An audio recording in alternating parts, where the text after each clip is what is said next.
The Wild Wild West. There it is, dude. It's gonna come up like a perfect. What's your little problem, Guardian?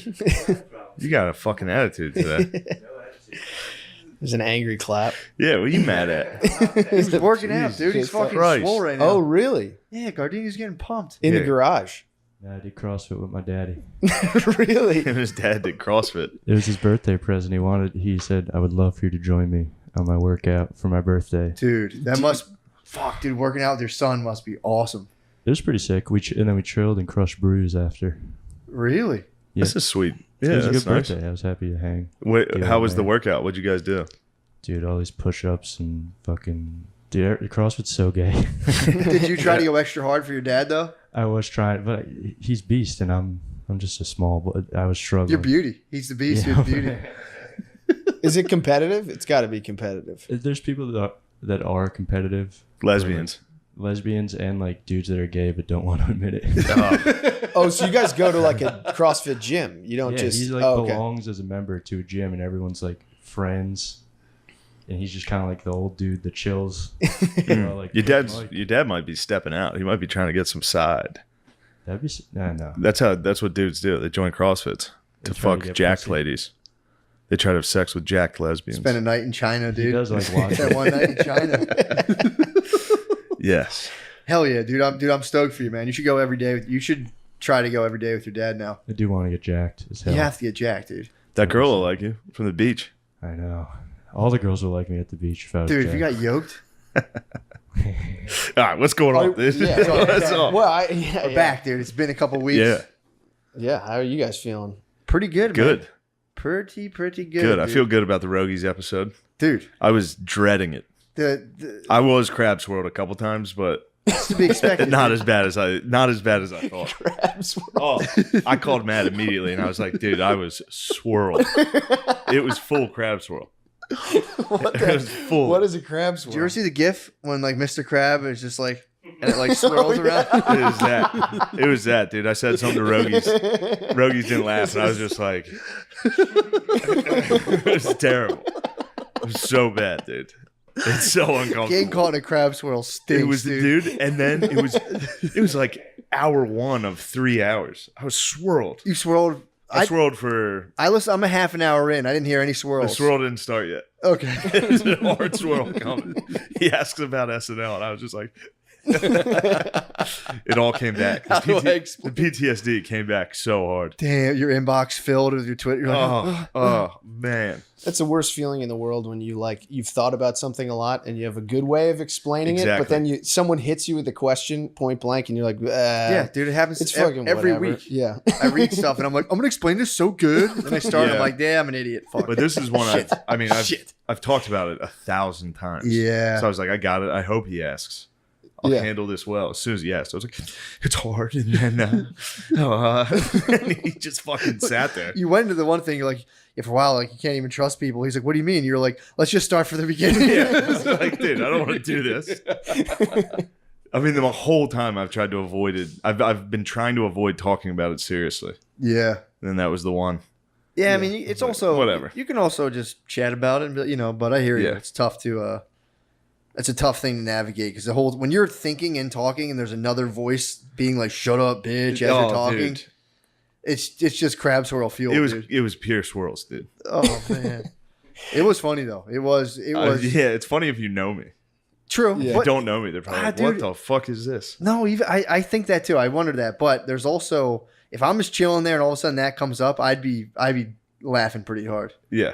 because you did a good job fucking around. It wasn't like it's funny. No one ever acknowledges the reality. Maybe they do, but I never hear people acknowledging the reality of how nerve wracking that is.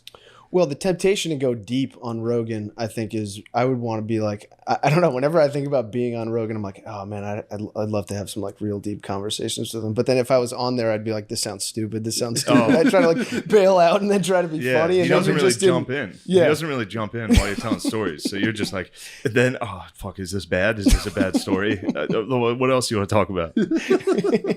But I will say this. He is the bro. He's king, bro. He dude. is the bro. I did shows with him all week, and he is the bro. Dude, he was sipping BLs with you. Dude, we went and got fucked up the first night. Did you It really? was great. He's the man. Damn, Dude, yeah, he's Of all the famous people I've met, he's like the broski. it's King Broski. He might be. Yeah, man. But Well, then, it was funny back in the day when everyone was like, dude, Rogies Comp, he was just doing $100 million deal. yeah. He was just chilling. He was like, let me not fuck up $100 million. Yeah, he's been compromised. So everyone's like, what do you It's think happened? It's like $100 million. Yeah. Someone's like, we'll give you $100 million. Like, all right, let me not fuck this up. So, yeah. Pretty simple. Case closed. Figured it out, dude. Yeah. Dude, I've been sleuthing lately. Not on that, obviously. I gave up my parking authority sleuth, and I started fucking around with Megan's Law. Nice. Yo, bro. Did you ever peek around, see who's living around you? No. You can look around like your zip code. Nah. Dude, Who'd you get? I got my eye on a couple dudes. I wanted to see if I recognized anyone. Yeah. That was my first thing. I didn't recognize any of them. But, dude, there's a couple addresses. I kept seeing they all, like, there was 2 camps. There's 2 pedo camps, like, I guess within a 10-minute walk from my house. So I was walking anyway. I was What do like, you mean pedo camps? there's just like 8 dudes. They all have the same fucking address. So they're up in like a little building. Yeah. Because they have weird housing laws around Yeah, pedophiles. like group homes. Yeah. So Yeah. like, I was like, what the fuck, dude? There's pederasts around. Like there's nests of pedophiles around me. So I just took a little walk and just, they say on the website, you're not allowed to use the information to intimidate or harass. Yeah. So I was like, I can still walk. I can make a presence though. Like walk by and just try Yeah, to scope. what if your presence is intimidating? That's on them. If I'm not talking to them, if I'm just standing out there and be like, man, I hope I don't see any motherfucking pedophiles out here. Yeah. I would do something. You're not intimidating them. Yeah, I'm yeah, just yeah. there, or maybe I could make like a cardboard sign, but I wouldn't be intimidating them. But Do you think they fuck each other? Do you think it's like prison where they're like, dude, I'm just fucking adults because I'm stuck in here? Yeah, you probably. think one of them has to wear like the Dennis the Menace mask? One of them has to like, I put the slingshot in my back pocket last night, dude. Come on, I don't want it anymore. They got to put on one of those swirly hats. Boy Scout uniform. Yeah. Fuck. But yeah, so I went to the one, dude. It didn't even exist. I went to the address and I'm like walking around. I'm like, it's not here. I Yeah. was like, what the fuck? So I'm like, I'll look into that later when I get back. But I went past the other one, and it did exist, and it was like it's so bizarre. It's this weird old building. I went by 100 times. It was like an old carpet store that turned into apartments, like 4 apartments. And it's just a nest of It's a black nest of- pedophiles? It's mixed. It's a mixed bag. Really? The one near me was I was like seeing the address, and I was like, the fuck? It's a nest of R. Kelly. It was white guys. These were They're all like just incredibly talented singers. there's a lot of them on there. Then there was like their doo-wop group. well the address. Those guys around like those cans with fire. Yeah. They're just singing like Barney songs. But yeah, dude, these are white dudes, and I was like, I'm looking. It was like Strawberry Mansion, and I'm like, what are these honkies doing up in Strawberry Mansion? And I was like, oh, these are the white pedos. They just put them up in the hood. I'm like, that's fucked up. That is fucked up. And dude, they look like pedos. You see them, and it's like they look like Bubbles from Trailer Park Boys, Yeah. dude. And I'm memorizing faces because if I see them, dude, because there's a group of old black dudes that hang out next to my house, I'm gonna rise. It'll be like we're all in cell block 4, dude. I'm like, yo, get the fuck. I'm gonna rise up on them. Yeah. The fuck out of here, bro. Yeah, I see your paperwork. I'm about to start checking paperwork in my Yeah. neighborhood, dude. that's Be a violation of the app. Yeah. They're coming out to. But yeah, sorry. I just No, No. that is. You know what I think. pedo like, hunting's it rules. You can't You hurt should, them. yeah. You can't intimidate You'd them. be but you dogging can pedo find hunting. them. That's the thing. A You lot could of them, dog out. a lot of them abscond. When I was checking the thing, it'd be like status absconded, and it's like these. You could probably find these guys in 2 seconds. Yeah. They're not they're not like criminal masterminds. Just put some bait out. True that. Yeah. You gotta like shave. that- like that shave. little- No, put Gardini out. Gardine. Yeah. We got to catch one of these boys. You gotta stop doing CrossFit right now. I We bet gotta that- keep you as a you know that nubile. little- you know that like fake little girl that's always outside Helium, like across Yeah, the street. true. I bet Who? that's one of those. I bet that's There's like a trap. little model or like a mannequin. Oh, It's like scary. It It always gets scares me me. every I time. know I'm what you're like, talking what the about. fuck Yeah, is I that used to be girl? next to that Oh, smoothie shit. place. It's like a Yeah. kid model across, like against one of those poles. It's Yeah. terrifying. Yeah, dude, the hunt's on. I'm not surprised to hear that there's like some false flags or false positives out there in the Dude, pedophile. where are they? Is some guy just getting their mail and letting them live wherever they want? No, but you know, like like girls that listen to those like murder podcasts all the time. Yeah. They're all on the Citizen app. Dude, girls want to be And murdered so bad. I know, and anytime you're like, look, you're not going to be murdered. They're like, oh really? And they go there, and it's like without You're without telling me fail. someone they're- wouldn't follow me home and Yeah. eat my asshole and stab me in the back? But the Citizen app is constantly telling you that someone's just got their head lopped off like 2 blocks away from you, and it's like that did not happen. You say that's bullshit. Yeah. Because it's all other girls Russian being bot- like, it's I probably- was almost killed. Yeah. It's all, Yeah. It's like QAnon. It's like, It's girl QAnon. Citizen app is definitely girl QAnon. Just false that's a fair rapes. point. Yeah. And Some there's guy just one dude followed on me. 8chan, kind of like on Citizen app, just leaving false positives. Yeah. Yeah. He's just trying to get people to like, yeah. Some guy followed me. They're trying to lead them down channels, I feel like. They're like, don't go here, don't go here. Yeah. Yeah. Well, there's that Funnel dating them app, into Hinge, where you can like connect with people you walk by. Is that how Hinge works? Yeah, you can start like I never chat. You can saw- start like charting chicks like paths. And date It's like them tracking and great then whites. Murder Yeah. them, dude. Yeah. Yeah. I'd like to murder him. Murder a girl. Yeah. It's on my. I want to bucket. give girls what they want. True, You know what I mean? dude. You ever play Assassin's Creed? Yes. I wonder if that's what it's like. Like after you kill them, it goes into that like. You just have to jump through the Yeah, marketplace. but after you kill them, it goes into that scene where they're like, "Thank you for killing me." You know, like this is what I always wanted. Yeah. That's all they want. Either to be brutally stabbed to death post coitus, post consensual coitus, or to get super fat. That's it. To get super fat, Girls all want to get super fat. Why? literally They not fight one against girl it. wants to get super fat. They fight against the urge to get super fat. They're not allowed to be super fat, but they deeply desire to be super No, fat. they love sweet treats, but they don't want to be super. wanna They're be fat, psychos dude. against super fat. Yeah, because they're not allowed to be. You know how hard that is? It's all they want to do. Their innate status is just get as fat as possible. This is the no fap version of That's girls know fat. Dude. I mean, they love treats. They love treats. They love wine. They pretty much hate exercising. But wine only doesn't have any exercise is fat they in get it, dumped. right? That's when girls turn up the juice on exercise. Yeah, me too. Most people do. Yeah. Yeah, I just don't eat for like 3 days. I'm like, all right, done. I'm ready for I'm love. so sad. Dude, I was getting on the. I think when we're going to Austin, I was getting on the plane, and there's a lot of bachelorette and bachelor parties going there, and there's 3 ladies. The one girl goes, I brought workout clothes. We're like waiting to get. We're like in that little tunnel thing, waiting to get on. She's like, I brought, and the girl's like, what? I would have brought workout clothes. Why didn't you tell me to bring workout clothes? She was like, I just hate my body right now.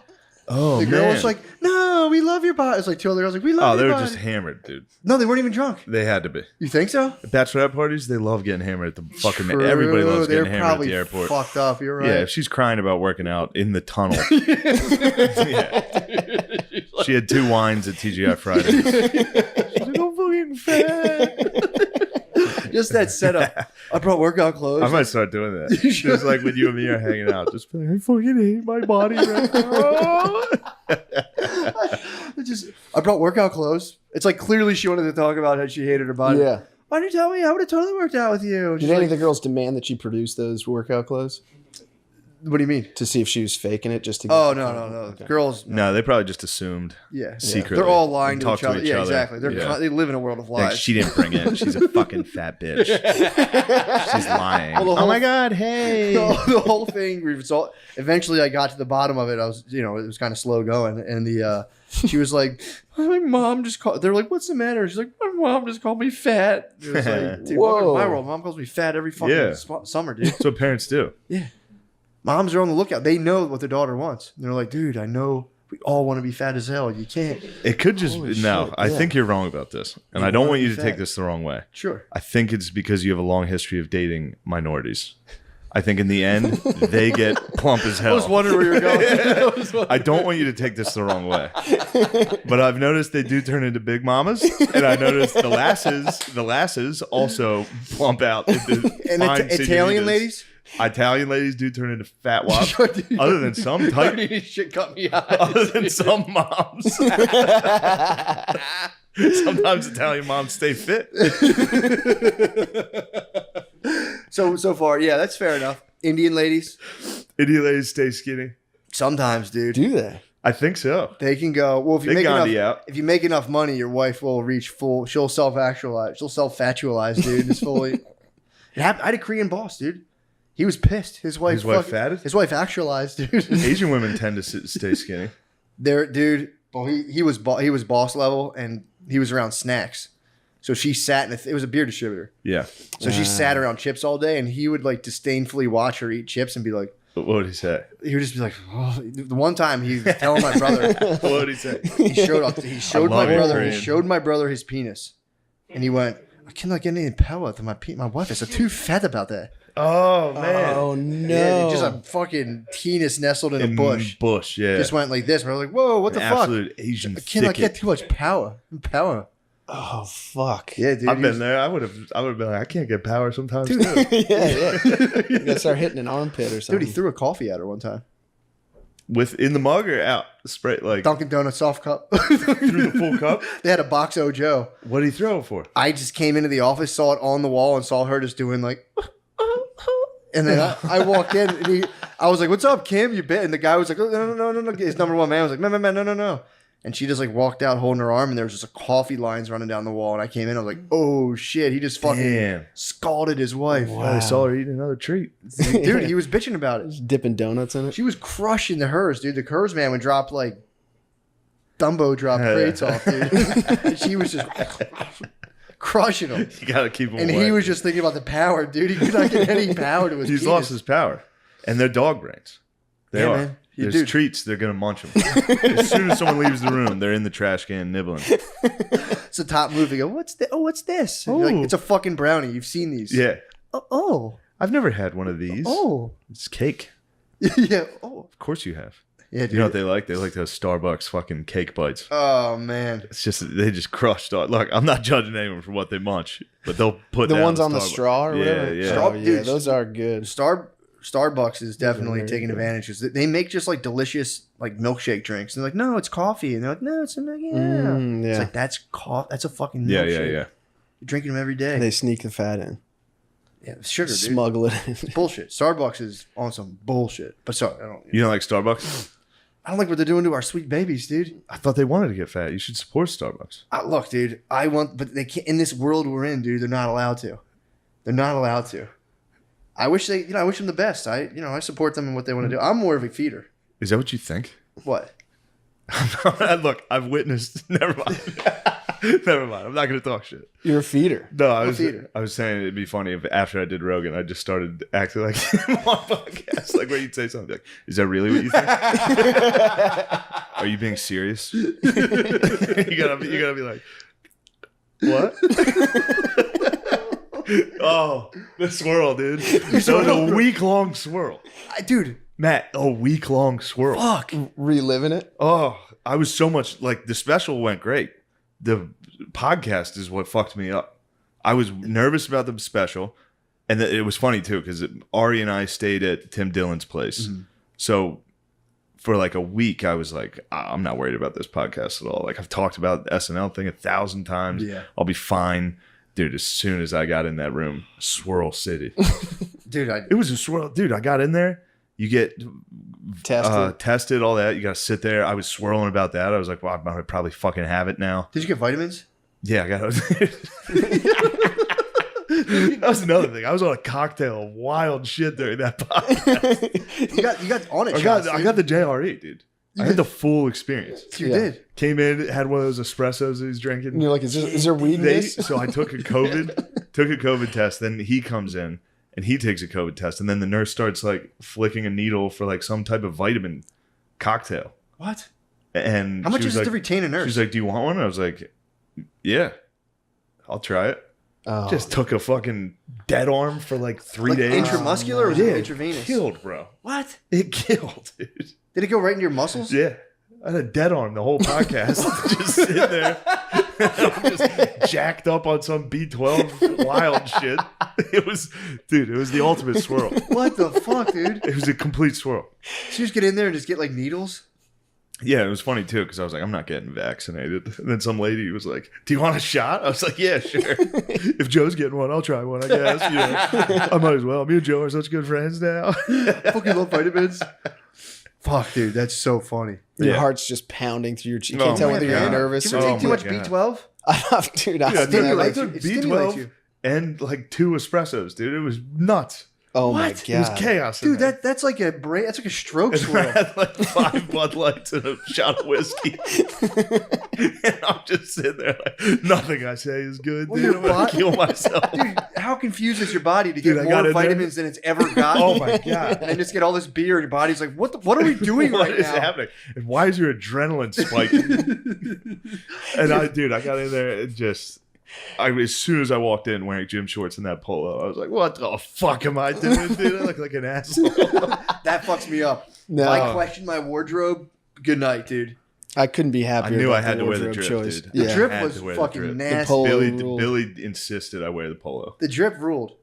You made the right decision. It Yes. just takes a lot of fortitude to withstand the It's just, drip. he hit me with a fucking. He questioned the drip right away. I know, And did one of dude. those look at Jamie, like after he made fun of me, looked over and I was sitting there. You're dressed like a jerk. No, that was very funny. That was very funny. Oh, He's just man. be like, no, it's a drip, and he's like, I guess. Yeah, and he was like, Jeff caps are cool. And I was that was like, nice. it's like, yeah, they are. No, that was funny. That was very funny. Here's the best part. So we get done. I was swirled. Yeah. I was genuinely like, as soon as we got done, I was like, what the fuck just happened? It's 3 Like, I was hours. like, that was so. In my head, I was like, that's the worst fucking thing I've ever done. And then he's like, you want to play some pool? He has a pool table in his studio. And I was like, I don't really play. He was like, come on. Just proceeded to destroy me in pool. Just straight. I couldn't hit the ball. I like missed the ball once. Yeah. And then I kept asking him, I was like, what shot should I take? I never played pool. And he goes, pool's a tough game, Shane Gillis. And then wouldn't help me. And then beat me perfectly every Was he just game. like running like one ball? Just playing back? by himself, pretty much. Yeah. Yeah, he was playing by himself. He just was using me to like make the shots more difficult. Did he ask you to break? No, he broke every I time. would- I would've been- Oh, bro. Every time, I like, would've so refused to break. you gonna break or like you want to just like roll the ball with our hands and break? I fucking hate breaking, dude. Yeah. Yeah, you should see him break. He drilled it. I was just like, dude. Like, I was coming off a swirl. Yeah. Ears are ringing. Oh, Into just like years, an it was intensely competitive pool Full, game. dude. When I said I talked to Lauren Michaels and I said I'd go on Joe Rogan, and he was just like, "Fuck, what do you mean, dude? Full." Like it was ears ringing, dude. What did you mean by that?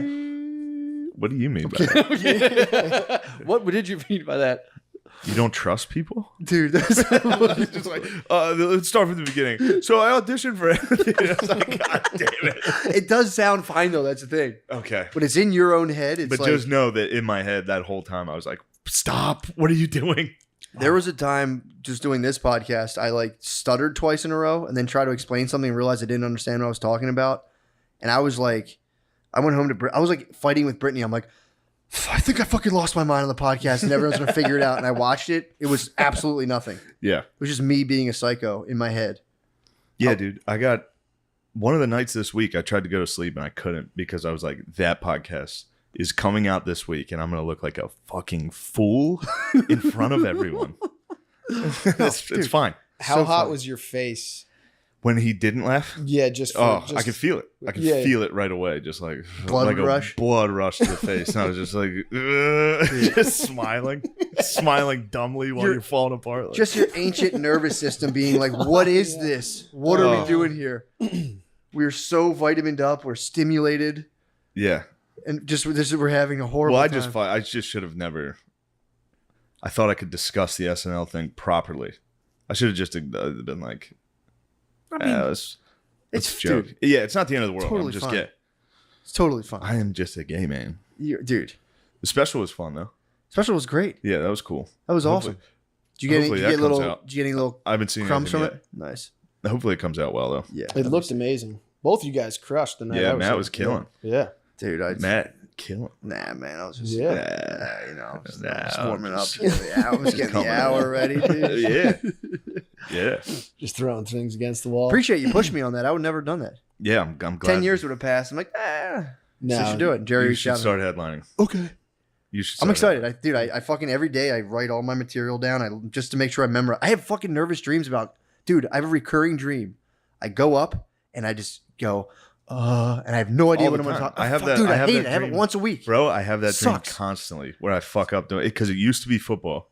It used to be like I forgot my helmet. Oh, Now it's I don't know what I'm saying. dude, it stinks. Yeah, it's It terrible. genuinely it's physically stressful. I wake up from it and I just go out and it's like it's always some weird setting and I go out and it's like I was on like a marina on like an L-shaped dock and I'll always be like just start bullshitting and everyone just gets up and leaves and I'm like and I wake up it's like I have that and I have a recurring dream now.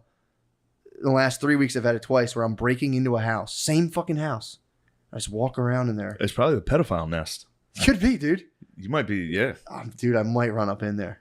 You're gonna get. I might raped. I might part down the middle, dude, and just fucking walk in If there. you go into somebody's room, they're gonna be like, they're gonna wake up out of their sleep and be like, oh, thank God. For what? For you climbing into their bed. Oh, I'm gonna be Like, putting them out thank of their you, fucking God. misery, dude. Are you gonna kill them? No, I'll just fucking lump them. What do you mean? I'll just fucking lump them up, dude. Are you and run. serious? No, honestly, I'm not gonna attack Would them. you seriously do that? I just want to establish a presence, though. I want to go Yeah. out there and just be like, love my kids, dude. Oh, I don't know what I would do if someone did something heinous to my children. Man, that thought just fucking bothers me. yeah. Like, what's up, bro? Sure are a bunch of funny looking fellers in the house. What are you guys Yeah. up to in there? Especially once you find out someone's a pedophile, their look. Definitely. Yeah, true. Like if somebody told me Chris was a pedophile, I'd be like, oh, I see it. What? No, I'm just saying that could be anybody. You can morph any face into a Yes. pedophile, Yeah. for sure, for sure. Do they have like a foreman? Do they have like a guy who watches? Do they have like a I don't know. Yeah, they do. Did you ever see the fucking They have a guy documentary? who lives in that's not a pedophile I and he think controls. have to their- have that by law. Yeah. Yeah. Just a straight ass fucking dude who loves fucking of age pussy. Just playing Baywatch, be like, come on, guys. I wonder if You he's don't fucking gonna like that. get sucked into their world like Avatar. Like he's like, I've lived with them. They're right. You know what I mean? Yeah, they can't send like a crippled soldier in there. Otherwise, he'll just be like, I fucking love Every this day he girl. must be like, all right, what do you guys want? We're gonna go out tonight. What do you guys want to do? And they're all like, Chuck E. Cheese. He's like, no, we're not going to fucking Chuck E. Cheese. No Dave and Buster's this week. They're like, what? We like the games. Like, no, you don't, dude. Dude, oh my God. I was in the public pool. That's probably why I'm worried about pedophiles, dude. I went in the public pool.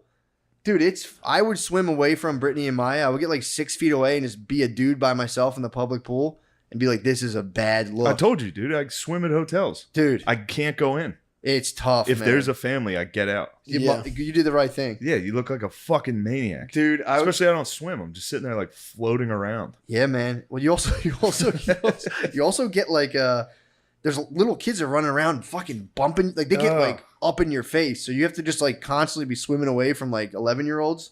And then there was a couple weeks ago, Dave Temple was here talking about like he was talking about PDA and he was like saying how like it has to be learned and like young people don't know it. And I was like, dude, black teenagers might be the most PDA heavy. Like, dude, there'll be like the Rite Aid near my house and they're just like 13-year-old black couples are just like completely entangled. Really? They just, dude, there was a couple in the pool. This guy, I was That's probably like, why the boys are in Strawberry Mansion. That's probably, they're like, we hit the mother load. dude, I'm telling you, I've seen it. Seeing little kids I was in a cuddle. charter school, dude, and they leave for break and they just fucking just like grab each other. Because black kids are becoming emo. True. Like, I love you. There was a kid in the pool who was probably 13 or 14 the whole time gripping his bay. And I was like, because in my head, I'm like, this kid's fucking rock hard. Oh, yeah. His Brittany was like, oh, young love. And I'm like, this kid's fucking glazing. What a his nice bathing feeling suit. that is, too. Oh, When you're a young dude. kid, you're in the pool In the holding pool, a lady. and you're just digging a boner into a chick's bathing suit. So I'm in the pool. Oh I get my 5 God. feet away. I see the young couple. Ew, Oh my Chris. god! Oh my god! Dude. We got to get you in that house. You gotta get the nest, dude. Now he just brought me back. Yeah, Oh, it's dude. nice. Yeah, being a kid. I was the genuinely- bathing suit. This Yeah, girls finally breaking out bikinis in Yeah. like 7th, Yeah. 8th grade. It's like, Like the second time, time. dude. The second time you're like pressing up against another human body, it's like mind blowing, dude. It's the vitamin shot, dude. You start fucking, you go like Scroll this- out. Someone's like, what are you doing in there? You're like, dude. Brittany was like, it's so cute, and I was like, this kid's hard. This kid's obscenely hard right now, and he's 5 feet from us. We gotta move. he might jizz. He might have. That's like a turd in the pool. You got to clear out. Just If a someone fucking- jizzes, the lifeguards, everyone out. It's so funny because there's a lifeguards there, and they're like the whole time they just rotate, and there's like 4 like 8-year-old black kids that pester them the entire time. They're like, "See how long I can hold my breath? You ready to count? You ready to count?" They go under. They I come used up. to bother the lifeguards. That's Oh a my good god, move. it's so funny. They come up and dude, the lifeguards are just like, yeah, great. And he's like, I'm going back down. They're just like, fuck. It's so funny. That's Public what I pool- was doing all weekend Were you really? in Austin with you guys. I was like, Oh, watch, I can dude. go down, back down, no problem. That was pretty Dude, we got to nasty. discuss Beezer. Why? I broke the news on War Mode that he can't swim. Beezer might not be able to swim. What? He won't swim. Parents have a house at the shore. That's his argument. We went there, dude. That's his That's argument. his defense. So he That's doesn't his have to defense. prove himself. He's like, I've been swimming my That's whole his life. alibi. I don't remember him That's getting in. verbatim. Dude, we were at the beach that entire day. Me and Shane blacked out, but I don't remember him getting in the water. I remember him hitting maybe like ankle deep water. Did he? Well, none of us swam it. I jumped. I think I went. No, I mean, I'm saying when we were down in Hilton, Oh, yeah, the water dude. was too cold. That's another excuse he used. Yeah, but it too was. It cold. was March. No, but there was really nice days and we went out in it. Did you swim? It wasn't. Yeah, Did I go in? yeah, we all went it. You and I We went were in. fucked up. You and I dude. went in don't like remember. every day. Yeah. You don't remember? I don't remember going in You don't once. remember? We Busted, dude, dude. we came out. So everyone down there. This was like March. Yeah. So everyone who actually lives down there, like has Yeah, been yeah. down there, couldn't believe what we were doing. Oh, that's right. And Shane and I would walk out of the water and they'd be like, "Where are you guys from? Canada or something?" Like, Yeah, yeah. They were like, how "Where are the you guys fuck from?" swimming in this shit. Yeah, we Probably were like 15 we're, degrees. we're talking. blacked out. We can't feel.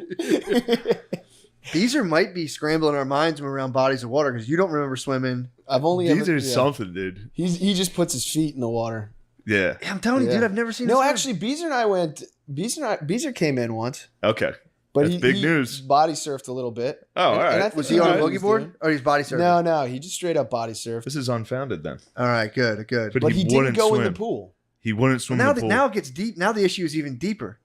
What he is can swim, but he's like, a, how do he's you? a saltwater fish. True, You he can't might get in be fresh saltwater. water, dude. He That- also he might he- have- Beezer is actually very saltwater. You might have actually Yeah. uncovered. He also the may be mystery. doing that thing. What's it like when babies can't walk on their own yet, but they glide or whatever it's called? What's it called when they just like hold on to a table and then they like what's it called? Maybe he does that Toddle with or something? swimming. You call him Beezer Because he baby? never went deeper than deeper than Beezer's chest gonna height. beat your ass for saying this. What? Calling him a baby?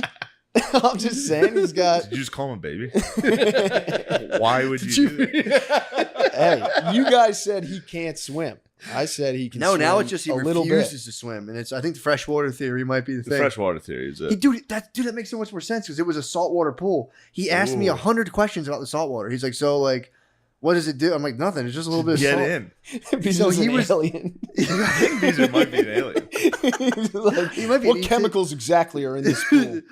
It's all- Dude, he asked me. I'm telling you, he's Like like, a is it like? So sent to does it space. like? Does it help this? Does it do this? That's why no one knows how old he is. He's an alien. is If you a- ask him one day, he's like 5,048. That's why he years. loves It's like, DMT. wait, how old are you? Dude, that's why he loves DMT. He smokes DMT, and like he's like, yeah, he talks to his friends. Yeah, He's like, dude. the Earthlings are treating me well. it's like yeah, the Earthlings are pretty cool. yeah, it's like what's Superman's fucking place he goes to? yeah, Yeah, dude, he talks. He It's like goes to Krypton. yeah, what's that? It's a fortress of solitude, dude. He smokes DMT and fucking he gets transported by Jor-El, And dude. Kyla's an alien too. Both of them. Kyla's a nocturnal alien. I don't think I saw her in Austin. Dude. I don't think I saw her. I saw her for 1 second. She left. Came yeah. out at the end. I was like, "Hey, everybody!" Dude, I put Bees into contact with his ancestors in Austin, dude. I fucking gave him some kush, and he just both nights Beezer guy. he got glued to his chair, got stoned as fuck. God, this weed was so fucking strong. So Yeah. I love that's a little guilty pleasure of mine. I love getting like extremely stoned and then closing a comedy show. I love it. You get high and you go, hey, good night, everybody. I'm always like, God bless you guys. I love you. Doing this. Dude, that was the first time I did Molly. Was I closed that one show When? at Helium? Oh. Really? Yeah. Oh, fuck. Like the time it hit, and then Jay was like, "Come out here." That And was I the like, first time you did it? Actually, no. No, we did it, it at Lewis's Still. thing, but that was the first time in. That's It was the first time I did it, yeah, publicly, and it was. Yeah, it was Damn. like, I love you guys. Thank you guys so much. Thank you. I'm so high. It's fun. You don't got to do anything. You just have to go out and be like, hey, guys, thanks. Yeah, my boy was showing me some purple Molly the other day. Second, he showed it to me already. He's like, showed it to me 3. He's like, did I tell you about my Molly? I'm like, telling you about it 3 times. He's like, check it out. I'm like, I see it. It's purple. Purple. Dude, he loves it. He's Ugh. like, Molly's good, bro. We're hitting the clubs. Me and my people are You going got to hit hit the some clubs. Molly. I should. Have I you would ever? do I Molly want to with make you. sure it has no stimulants. Yeah, you hate gotta stimulants. you gotta do it with Jay and his Evil flock hippies, of yeah. evil hippies. Let the evil hippies take it first Yeah. and observe. True, but it's like, dude, my stimulant. People will be like, "Oh yeah, it's fine." It's like I'm talking like I can't have coffee. It's like I can have it. It's just a This- very unpleasant experience. It never has been a stimulant for me. Really. No. I don't know. I remember like when I took it at Yeah. took it that like 2 weeks later after you took it, and like I had to leave helium immediately. Why? And I walked home in the cold, and I felt like I could feel my like bones cracking. It was like nuts. Ooh. Yeah, it was Telling you, crazy. dude, it's It was nuts. And then I finally like got into an apartment, and I was just like, oh, nice, and just like put it on Yeah. TV, and it was like, this is the best. It is the best. Yeah, I'm excited. I'm definitely running gonna under do the it. sheets and shit. Oh, But that's no. my Yeah. that's my one concern, dude. I do not handle stimulants well. I hope Like, I hope physically, I it has don't crazy have- stimulant. You would have. I'll fucking die, dude. I gotta get you one of those B12 shots and some B12 fucks me. espresso. Dude, a nutritionist gave me B12, and I looked at the bottle. It's 24. They give you like 24,000% of it. I'm B12. I'm low in B12. What does that mean? 24,000%. It's just it's 24,000% of the daily recommended dose, but you pee it out. So they're like, let's just cram as much of this into you as possible, and let you just pee it all out. Okay. Can your body only absorb so much, or can it Pretty take- much, but it'll like they try to because it's like depending on how bioavailable it is. So you can give someone 24,000% of it, but like how much is your body actually going to absorb? Yeah. And dude, they don't really fucking know. In terms of like, yeah. is that really 24,000% for you? Is that 12,000%? But don't I get me don't started like, I on don't B12. like B12 shots. Yeah. I don't like needles, dude. No. I don't mind needles. I just don't like the idea of shooting myself with B2. I'd rather take a Flintstones Yeah. vitamin. Yeah, I think you're Yeah. in good company. Yeah. Flintstone candy I don't know. or I'd a rather have needle. like a delicious. I'd rather have a delicious treat than have my flesh punctured. Call me crazy. Oh, speaking of, dude, I have terrible news for the What? listeners. What? I got the vax, dude. I forgot, dude. Welcome. You've been I'm vaxxed up, officially too. a fucking liberal fucking cuck, dude. Well, you did it for work. I had to do it. You had to do it. You're Finally, like a trash man. finally, a comedy club demanded I get the vax. Yeah, that's Yeah. some bullshit, bro. I mean, I lasted as long as I could. you'll be fine. I Know what's cool too? Now that you have it for real, you can just tell everyone you have a fake one just to fire them up, and then hit them with the real deal. I'm like, you guys Yeah. are fucked up. I still got to get the second shot. I don't know about that. Yeah, the booster. I don't know about that. You can hold off. You can. Yeah. You got some time. Yeah.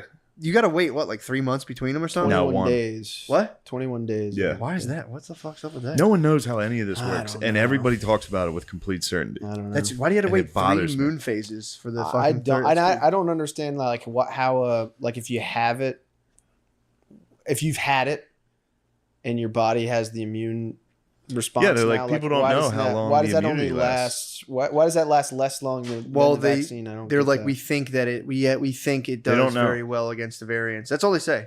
Dude, they Right. just want 70% of people to do it so they get their market cap and then they go, sweet, mission accomplished. Yeah. They're making kids wear the fucking mask now in school. They're going to do a thing. And dude, when they called, did I talk about that? When they called Brittany's mom and we're doing like, they're asking her questions like a telemarketer. I don't know if I talked about it before, but Yeah, yeah, I you talked did. about it a while ago. And they were like, how would you feel about mandating it for children? And she was like, I don't really know. I don't really know what's up. Now I think there's Brittany's mom is like taking those phone calls and dude, she answering sat the there for questions. half an hour. I was like, what the fuck? Just Just- Nice. immediately hang up. Yeah. I would, but yeah, but honestly, I was like, just I'm- think she's old. She doesn't have like Twitter or Instagram, so True. she's just like, oh, here's something to well, do. there's people who, she like believes in like the civic structure of the country. So she was like, this is important. I got to tell people my information. They're I gonna- do too, but also like I'm at my time. What? I got time for Did that. you yeah, jury you're duty too before? busy. yeah, I'm swamped. Have you done jury duty? No. Did you go? No, I don't. So I you've don't. absconded. I did. Yeah, You're yeah. gonna go to the Yeah, pedophile yeah. house, dude. They're gonna Yeah, you're gonna I'm a get locked up. scofflaw. Yeah. Same. But yeah, dude, but they're gonna start giving them to the kids. I think 12 and older. And if you don't get the vax, they're gonna make the kids who aren't vaxxed wear a mask to school. Dude, that's where it's like, all right, you guys are being evil now. Because statistically, you're not at risk. Like, well, they could transmit it to an adult. It's like, dude, if you're an adult scared of kid viruses, you're a pussy. If you're gonna make kids be like wear shit on their face. Well, now like, the reason they're doing that is because they're saying kids can get the virus and it can mutate in kids. Like they'll be fine, but then they'll create a new. I don't know, dude. they don't fucking No one know. knows. That's like Marvel. Who wrote that? I Stanley think, Lee, I think, dude. I think that I think Yeah. the teachers are going to be the unsung heroes of not going back into quarantine. I think You think every they're gonna teacher lead I've it? talked to is fucking done Yeah. with wearing a mask. Stinks, dude. You got to wear one 10 hours a day. Face shield. Yeah. It's just like, dude- they're like, fuck this. And a Yeah. kid can just be like, gay, underneath the mask. You're like, who said that? Who Yeah. said that? You're like, just eye contact. Just eye Yeah, they contact have in to the back. shout all day. In the back, just like, you bitch. Bitch. oh fuck. They learn how to do it without the mask moving. Yeah. Oh fuck. Yeah, that's a miserable. Just makes life miserable to have a thing over your face, especially with little kids. It's Yeah, how shitty is flying? oh, You gotta wear a dude. mask the whole It's fucking behind time. my ears is actually the problem. Like, Yeah. it chafes. Yeah. I mean, dude, federal mandate in the train station today. I rode the train with Spud today. Oh, Spud's up here? Yeah, some dude came up. He went up to like the Adirondacks or whatever. Not the Oh, Adirondacks, okay. but like Poughkeepsie or whatever. He's visiting his mom. Alright. But we took the train together. Dude, it was tight. We sat business class, but they were Yeah. like federal mandate, and dude, nobody gives a fuck. This one guy got on it, and he was like, "Can you guys please pull your masks off for me, please? Thank you." He was riding it. It was like, dude, Yeah. Dude, those guys. shut up. I always hit the cafe car. We were in 'Cause you business get the class. bench. No, cafe car is better than well, it depends. Once you can have a treat, you can just keep it down. Yeah, and you can just put your legs up on the bench. But every once in a while, a guy walks by and he's like, "Put your feet down." It's like, it's not your train. Just back off. This guy was an Amtrak employee. He was like an off-duty Amtrak employee. Yeah, He couldn't turn it off, dude. He was like, "Guys, could you please lift him up?" It's yeah. like, dude, You're we're having a gonna good get in time. I have a trouble? bottle of water. Yeah. But they can place you on a do not fly list. Do not train list. They do not train, do not fly. If you really make a stink, they can be like, you're banned from travel besides a car. I'm kind of nervous, dude, because I don't know how much longer I can take this shit. Dude, on the Yeah. flight down, I rock the nose, dude. Yeah, fuck it. I That's do a silent protest. I hit him with a freedom schnoz, dude. I'm fucking- the lady's like, "Can you play?" Or you do the fake sleep. You just go Freedom with the schnoz. schnoz out, dude. They got to wake you up, and you're like, "I'm gonna start doing that." And wake up, and like, ah, ah, ah. Fuck! Get the fuck off me, Dad! No! Ah. Just spook them. Yeah, just scare him. Like, oh Jesus Christ! My But bad. yeah, man, that's the situation, dude. But then you can eat a snack. It's like Yeah, you can take it down to eat your snack you for can an hour. fruit snacks, dude. Yeah. Well, And they the snacks have to be in a box now.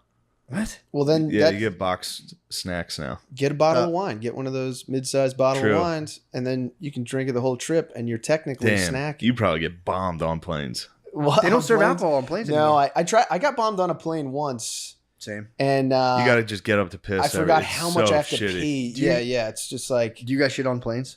No, but Yeah. I'm getting close. Dude, I ripped shit a on a nice plane. dump. You would shit on a plane? I would. I did. have shit on a plane, and I Your would do shits it again. stink.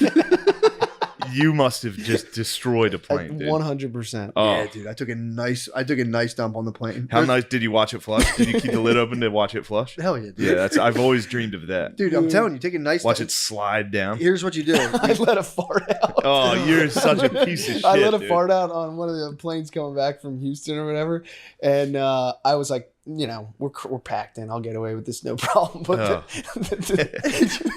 the concentration around me was too intense. Yeah, your Everyone farts knew it are was- terrible. and, You gotta watch. like, you could see all the heads. You have dog in the blast radius turn at the same time. Yeah. Chris suffers from dog farts. It's fucking disgusting. I've never been around someone that farts like him. Dude, the worst is when you have a bae and you're flying with her and she knows the smell of your farts. Dude, every time she goes, "Did you fart?" I'm like, "Shut the fuck up. Bitch, we're on a plane, dude. Shut up. We can place on the fucking do not fly list, dude. Shut up." It's also like, are we a team? Yeah. That's what I'm saying, dude. You got to turn to me and be like, someone fart? So I'm Yeah. saying, or just fucking keep it 100, dude. Just fucking don't say anything. I'll tell you what, man. Me and anybody else that's big out there, we know the struggle, dude. Some little getting Akani, blamed, some little dude. Akani shits his pants behind you. Everyone's looking at you. You just gotta be like, it wasn't me. You're like a fucking Indian dude That after is- 9/11, dude. Everyone. Just a Sikh. That is Yeah. because I will let them rip if I see a sloppy guy around me. I will. Oh, let him fly. Yeah. Yeah, it's getting pinned on him. Dude. It's a perfect crime. When you want to shit on a plane, all you got to do is when the drink cart comes up, you give it a little time, and then you get up, so you get trapped back there, and people are like, "No, he was just stuck." I do that to just stretch my legs sometimes now too. Mm. I let the drink cart, and I just chill with the stewardess, and I'm like, "I'm stuck," and they Yeah. hate when you're up back there with them. They do not like it. Yeah. Yeah, but you're like, I can't do anything. I'm just gonna stand and relax. And they're like, stewardesses they're not getting any hero status. They're like sky nurses. I dude. love tortoises, dude. They're so fucking cute and They've sweet. been, dude. I mean, I hate when they come by and it's like mostly gay guys, honestly. I It mostly is see- gay guys and They're cute and sluts. sweet though. It's gay guys and sluts. They're cute and sweet. Every time it's just like fucking angry gay guys now being like, pull your mask up. And I'm like, yeah. dude. The And only I- one I had that was bad was Aer Lingus. It was all Irish workhorse sniz. It's like, put your trays up. Like, oh my God, lady. He's telling you story during the announcements, like, and then there's a banshee in my backyard and it would scream at midnight. Today's meal, blood sausage. Ew, lady. Noise canceling headphones have been a huge victory for not listening to the announcements. Yeah. Yeah. Remember, there's no way you could get away from it before. The TV would cut to and you'd be stuck Be listening stuck watching some diverse cartoon about if the plane crashes. It's like, holy shit. Yeah. No, dude. They Did they- love diverse cartoons when it comes to floating in the ocean after your plane's crashed. That, no, hey, it's a good point. They should Yeah. be, you know, Yeah. they got to take that moment to just represent everybody. They should extend it and be like, here's how you survive. And have like 10 minutes on surviving at sea. True. You And know? what not to talk about. Yeah. That's Like if actually you not- have to eat people. True. How they should go like 4 months into that. Yeah. Like, and if you have to establish a new law, take the strongest among you. You're halfway across the country. You can True. finally They, put- they were saying to their like if you need oxygen, remove your COVID mask and then put it on. I'm like, dude, that must be so funny if someone's like, But I don't want COVID. It's like we're flying straight to Earth. You're fine. Yeah, why don't they just drop the mask from the beginning now? yeah, why can't we Just just ride breathe? it, Why can't yeah. we go to the oxygen bar the whole time? I'm gonna just be like, can I get some Yeah, O2? I'm All feeling you a gotta little do is go like lightheaded. this. Just punch the roof. It'll drop. If you hyperventilate, they'll bring it. They'll give it to you. Oh, if you fucking Yeah, just right when you sit down, like adjust the AC thing.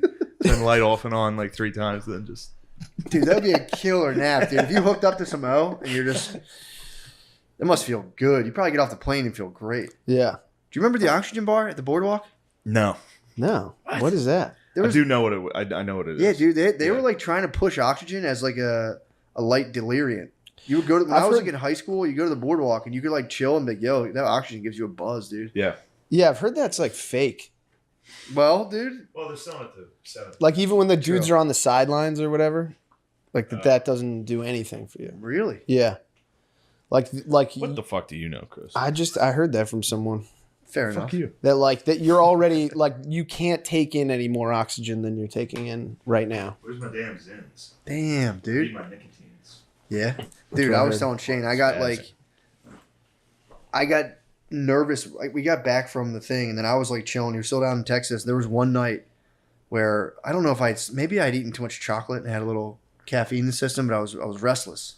I couldn't sleep, and I was like, dude, I'd be so nervous to do fucking. And I started thinking how nervous he would feel to do Rogan, and I just went like, oh, and I just got into like what happened was too. I did the podcast where me and Billy and Spud did the podcast. Yeah. I came home that night. I had like podcast energy, and I was like, I'm on this new thing now where I don't give myself any little relaxers before bed. I just make myself fully wired, lay in bed, and close my eyes, and just fully relax and think about nothing.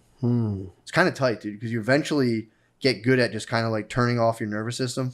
But I did not do so well that night, so I kind of I fell asleep, like kind of revved up. But I did not do so well that night. I conked out. Yeah, I remember In like that. a nervous state. Woke up nervous. It was like, ooh. It Yeah. was just, I was like, dude, I'll like put my foot against Brittany to like try to just get some form of. I'm like, I just need to touch another human. Yeah. And I went to the bathroom. My heart was pounding out of my chest, and I was like, is this how fucking nervous Shane is? This is hell, dude. And it was just like, oh, and just laid in bed. No, for you like got me 3 at the hours. right time. I was like, Psh, I'm gonna fucking kill it. No problem. Dude, thank dude. God. Then I got in there. It was Swirl City. Dude, I'm telling you, I That had game a- of pool was literally, you remember that story, the Prince story from Chappelle Show? yeah. Where he's like, after he beat the hell out of us, then what'd you guys do? He's like, we served us pancakes.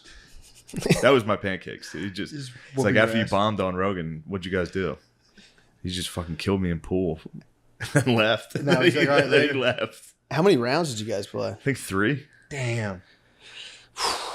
That would have been. Pool's a tough game, Shane Yeah. Gillis. And I was just like, oh my God, I'm an idiot. He didn't even tell you which ball to look at, the cue or the where you're shooting. No. And then one time he was like, no, that's an easy shot. You can get that.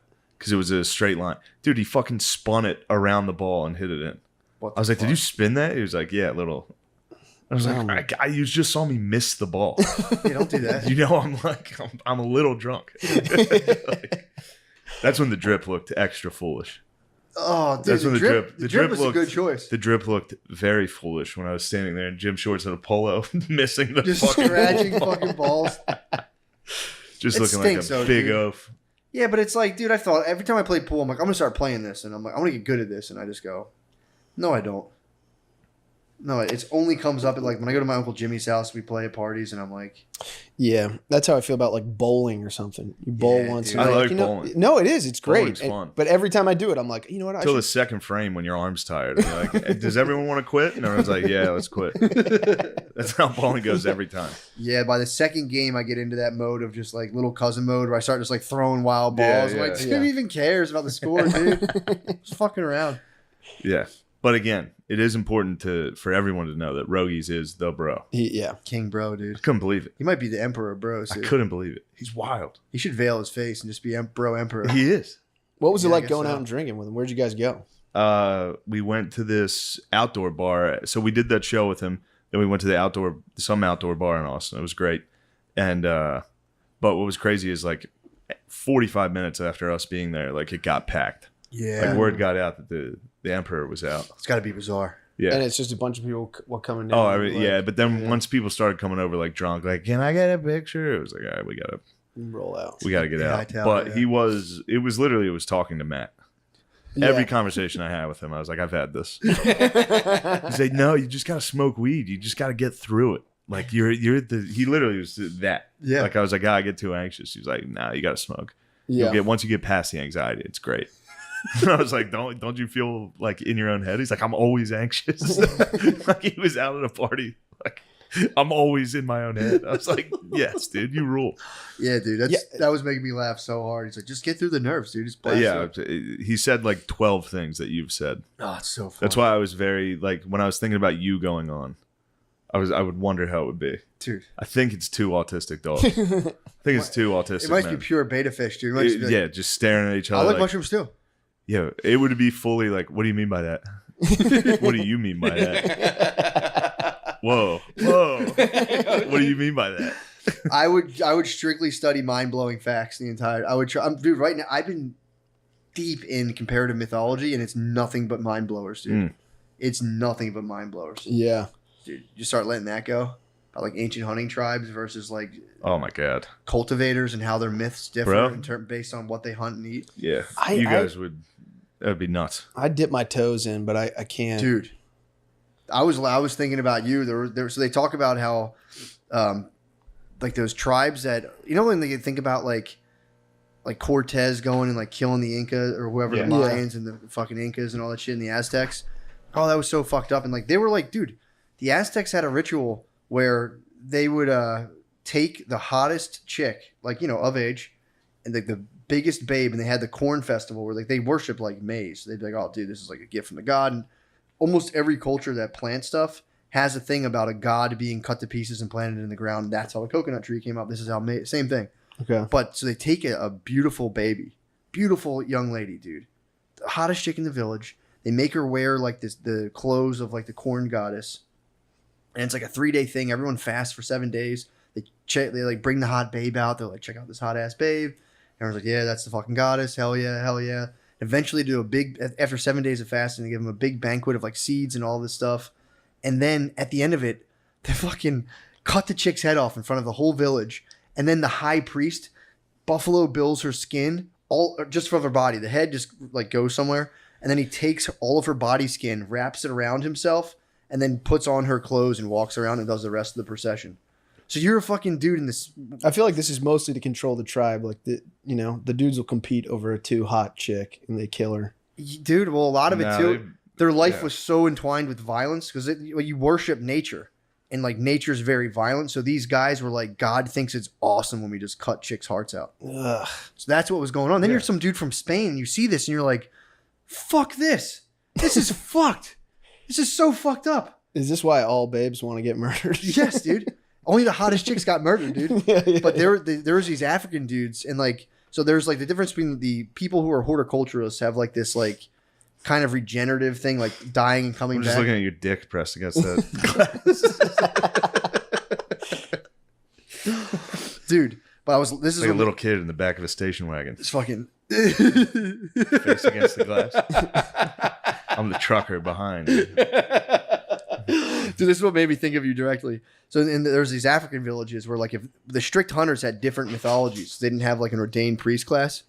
Would you bum your funny bone? Damn, First dude. funny thing you've done. I couldn't think Are of you it. serious Dude. about I knew there was something there. So there's this African village, and if you didn't get to like planting stuff and growing and having like an ordained priest class, that's where like shamans came in, and anyone could apply. So you would just be like, I'm gonna fast for 7 days, and you could just fast as many, at least the Still Native out of American paperwork. Indians. Well, some shaman places like you had to have a descendant that was a shaman, but you could just fast and be like, I had these crazy dreams, and they'd be like, sounds pretty fucking cool, Yeah. dude. But you also had to do like a bunch of crazy rites of passage. So it was just chaos, dude. So like all they believed in was ghosts, and life never ended. You just died, and then they're like, anytime something bad happened, you're like, dude, that guy we like murdered his village, obviously tore my fucking ankle, blah blah blah. He's a snake now. But if there was a guy who was like a force of nature, who had a large personality, they would die. So like you'd be getting sick, right? And all of a sudden, everyone would be like, yo, Shane's getting pretty sick. His ghost is going to be a motherfucker. So they would like pile rocks on the grave, or if someone was a big enough motherfucker, when they died, they'd burn the village down and run away. Because they're like, his ghost is going to be such a motherfucker. Dude. Yeah. Dude, imagine just Made me having- laugh so yeah. hard. Just piling rocks on the grave. Like, I hope Dude. this holds them. They had to do that. Ghosts can't get past the rocks. No, apparently Can't just go They were- sideways. They were and very up. physical, Yeah. dude. Yeah, they were just like, this will hold them back. Or you'd stomp on their relatives and be like, don't come back, dude. Just chill. You're good. that made you think of it? No, if there's a force, or like Of course. somebody I with a hear you. strong personality, just being like, Yeah. because you would come back and you'd be pissed. You'd be like, fuck, I'm dead. Yeah. And you'd start bothering people, like, fuck you, dude. So bad shit would happen. They're like, fuck, dude, his Yeah. ghost is here. Those Native Americans that would like when they tortured people, they would all what the fuck? It was in that Into the Wild book, I think. It was about like northeastern Native Mhm. American tribes. They would like catch these white guys. Yeah, it was. Remember that story I told you? They like the Indians on the way to the gauntlet were like, "Say this, it'll Yeah, make yeah, it easier fucking on them. you." And the guy was like, "I'll fuck everybody here. I'll beat all your asses." He was just yelling that in Native American.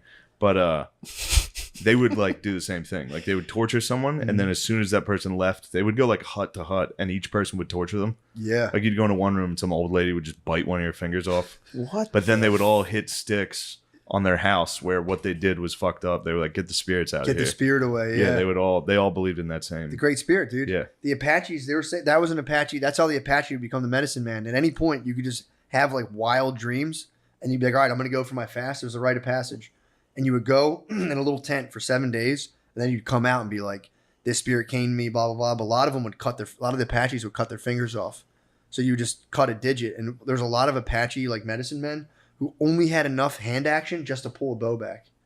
So that's all. They would just have stubs, but they could fucking rip a bow real Yeah. hard. Thank They God were we're- yeah. wild bros, dude. Yeah, thank Stuff- God we're done with that. Dude, the stuff they were talking about, I talked about a little bit on our Patreon with Billy and Spud. The shit they did, and I think the indigenous people to Australia, dude, they would take your dong and slit. First, they would circ you, and then they would slit up the backside of your dong. And the idea was that you were supposed Wait, to the underside? underside, dude. Yeah. It's called a sub incision. They would take the bottom. They first of all, they'd put you in a hut for like 7 And days. this is just a sharpened rock. This is Yeah, like man. A This is scalpel this or is not like a anything. Yeah. Ginsu knife, dude. This is the sharpened rock. And then you had to sit in a fucking hut for like 7 days, and you're drinking all like your uncle's blood, but their blood was coming from their dick cut. They'd open up their dick cut and they'd pour it in like a fucking like bowl, and you were just drinking the blood of your uncles. And then they would circ you, and once you healed, they'd bring you back in front of your village. And then a dude would lay down, another guy would lay on him, and you'd lay on like your second uncle, and then someone would sit on your stomach and trap you.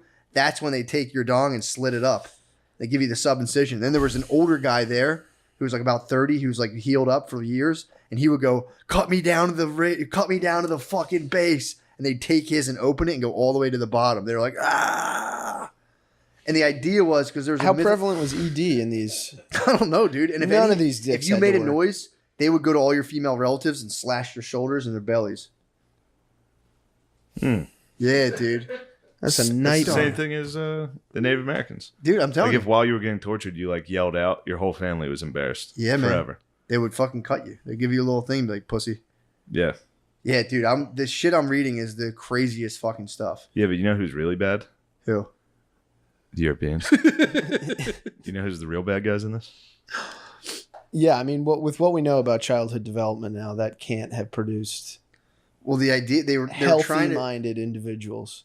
You got your dick slipped to get sub-incised. yeah. So you when can you're look a like kid, the yeah. the weirdest part was a lot of the myths start with like a trans male who's like male and female. Adam, Yeah. trans male. He was male and female until they removed woman from him. The Aranda people, that's the Australian people who slit their dicks up.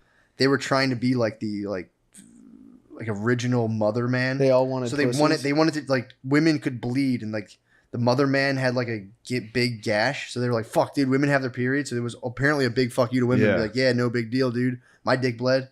It's nothing." God. Dude, they had shit where like there was groups of dudes who would like Who was the first person to like stop this? the Greeks. The Europeans. The- The Europeans are like, hey, what are you guys doing? Dude, in Africa they had a thing where they They would would have a dude rise up and be like, "Hey, we're done with that dick cutting thing." people I were probably hated it pretty growing up. relieved. People were probably like, "All right, if you say so." Like, you know, I'm not scared of it, Yeah. but being the last dude up where they were like, "Hey guys, everyone knock that shit off." You're like, "Thank fucking God." Yeah. But the Greeks came down. There was kings in Africa who would just get strangled every 7 years, and they knew it. The priest would be like, "Yo, man, you're the king." Yeah, it was their term limit. Yeah, they'd come in, they would just fucking strangle you to death, and then they would bury your corpse and then take your bones out and then hide your bones so that, like, same thing. They didn't want like your shit to come back and fuck you up. But but yeah, dude, the Greeks came down and there was a king who the Greeks were like, "Dude, fuck that. You don't Yeah. got to get strangled, you idiot." And they were like, "For real?" I'm like, "You could be king forever." And you're like, "What?" It's like, "Fuck your priest." And they, yeah, pretty tight. Yeah. It's very tight. Yeah, man, dude, the book is it's the craziest. What book shit. is this? Masks of God. It's the primitive.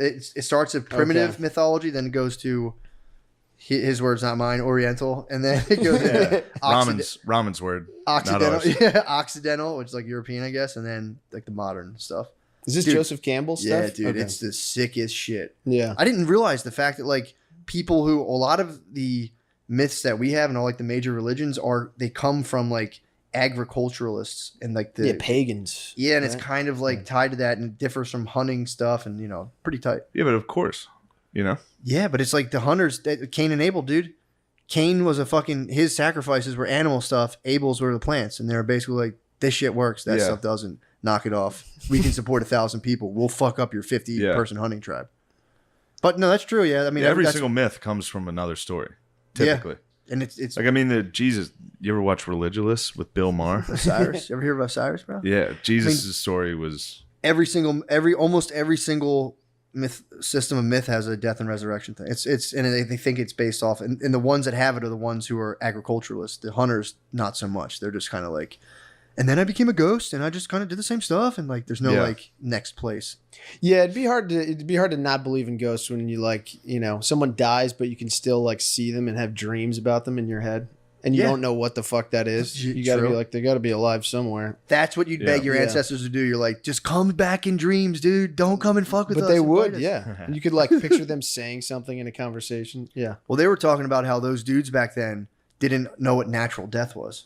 Like everyone got either like fell off a cliff accidentally, got eaten by an animal, or Yeah. just murdered horribly. Yeah, I wouldn't believe it. Or just coughed up blood one day and died. I wouldn't believe it if I didn't, Yeah, if everybody else didn't tell me about it. I'm Yeah, pretty exactly. sure I can't die. dude, I don't think you can. You know what I mean? Most people Yeah. believe something like I'm that. definitely going to die. I definitely do that with like cigarettes. Smoke like one cigarette and it doesn't kill me, and I'm like, I think I'm one of those people who just won't die. I'm that 80-year-old Yeah, guy I who think like, I'll- drank a case a day. Yeah. Yeah, I'm glad you picked up smoking. No, I got it. I'm glad When'd you you did. pick Every up once in a while, smoking? I quit. Like a year ago. Jesus, Yeah, it's dude. pathetic. It's not pathetic. I mean, you Chris. could It be is. doing It's worse, bad. dude. What? You could be doing worse. I take Yeah. I take 4 or 5 days off here and there. That's not bad. Yeah, I mean, again, dude, I just Then drove it comes past a house back of and then I pedophiles. quit. You could be up in there. it's true. A couple yeah. cigs. But it's pure like it's at a point where I don't enjoy it.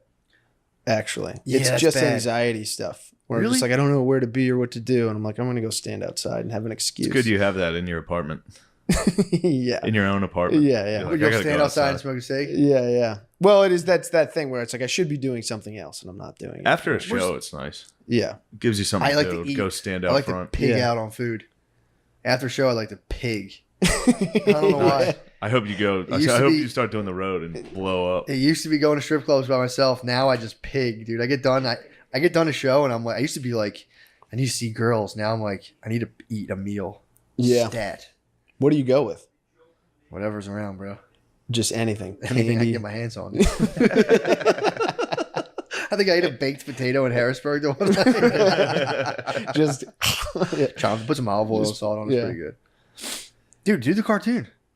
I know. Quit smoking I know. cigs, I you do. don't- I do. I like write it, Yeah, you said and the then thing. and then I'm like, tomorrow I'm going to write more, or keep working on it, and then I panic And you I'm watch like, me play video games. Yeah, and then I'm like, yeah, You need a handler, dude. yeah. You can I call. do, You yeah. can go I on. try to Like, handle him. He takes it the wrong way. Sure, yeah. Every morning, I'm like, all right, come on, let's Get go. up. get Yeah. up. Get it. And I'm like, nah, I just need to. I'm thinking. Yeah, it's like 3 I p.m. I'm constantly, like, let's go. for months, I would pretend that I was like, no, I'm just gonna like lay and just like I'm gonna basically be meditating and kind of thinking about stuff. And then I'm Dude, just gonna sleep. it's You just entered Nirvana. dude. I'm the early bird in the house, and I wake up at 11. Yeah. Really? Yes, I'll get up at like 2 days a week, or like You've once been a an week. early bird, dude. Like 9:30, I'll wake up. 10 a.m., I'll wake up. I'm the early bird in the house, Damn. and everybody, the other two, constantly pretend they were already awake. It's my Really? favorite That's thing. not true. I never pretend that I was awake. Yesterday, I can't pretend I was Yesterday- awake. I know, I I'm walked in through your bed. I'm like, Well, today you kind of did. You're like, I was up at 8:30. Well, It's that like, was- well, you're in bed at 3. Like, we hold had on. a nice little exchange this morning. I thought that was That was fun. nice. Yeah. But same thing with Tommy yesterday. Oh yeah. He was like, "What time did you go get the vaccine shot?" Yeah. I was like, "When I woke up." He was like, "I didn't see you. I probably saw. I would have seen you this morning. I was up this morning." I'm like, "No, you weren't, dude. I was Yeah, here. yeah. I was here. Your room's behind me." Yeah, I saw nobody. I was talking to Gardini. I've been on Gardini's ass, dude. Why? Is he I called sleeping? Gardini. Hit him at like 9:30 the other day or 10 o'clock. He's all. I'm like, What were you the asleep? heck? He's sleeping. What are you sleeping for? I slept today a little bit. What time did you wake up? Woke up at like 9:30. I Customer called him. called me at That's pretty 10. He had just woken up. Pretty good. If I woke up at 9:30, I'd be pretty arrogant. Yeah. I got him. I heard the grumblies. Yeah, I tried to hide it from I take him. it easy. I don't give people shit for it, but I try not to. Yeah. I was Yeah. a big early bird dickhead for a while. It's so fun though. It's It so is. much fun. Being an early bird dickhead's the best. I've been getting if I have early to bird- wake up for a flight, I usually call you or Billy. It's the I'm best. like, are you awake? Dude, But that's the thing to me. Like waking up at 6 a.m. or 6:30 a.m. feels amazing. it's nice. Waking up, the difference between 11 and 3 is No, nothing. that's a huge difference. I just, I'm telling you. not to me. I Oh, know it's a there is huge yeah. difference, dude. 11's like 11's late, but it's still 3's a whole lifestyle, dude. 3's insane. Yeah, it's fucked Yeah. up. I wake up You're gonna typically get sick if you do that. typically at It's 10 true. a.m. and then lay in bed and look at my phone until I have to pee, Nice, and then I get out and go get coffee, and then I play video games for 4 hours, nice. probably 5 or 6, and then go do stand up Not bad. and start over. Yeah. That's not bad. Video games are almost cigarettes for Shane, where Yeah. he'll be playing one and I'll be be like, playing it, not like- working. I don't even Next enjoy one. these. Really? I don't even enjoy the games anymore. Yeah. Have you been playing UFC? Yeah. I've been whooping Billy's ass in UFC. I can't wait to fucking knock you Wow. out. My of that. ground game's nasty, dude. Oh, I was take it talking to right Spud to You the about ground. it. you got to stream that on Twitch. Spud never saw Oh, it's a good you. call. Spud never saw you video game spaz. Yeah, you never did. He Part of called. myself, I We were tried to talking hide. about it. He was like, Matt, video game spaz. I was like, Matt, video game spazzes, dude. What do you mean? When do you see me spaz? He said when he saw you guys play video games. I probably lost. Billy was beating Yeah, me. that's what I mean. But then I ground and pounded him, dude. That's that's what happens, dude. All I do is I go right for I just takedowns. I pick wrestlers.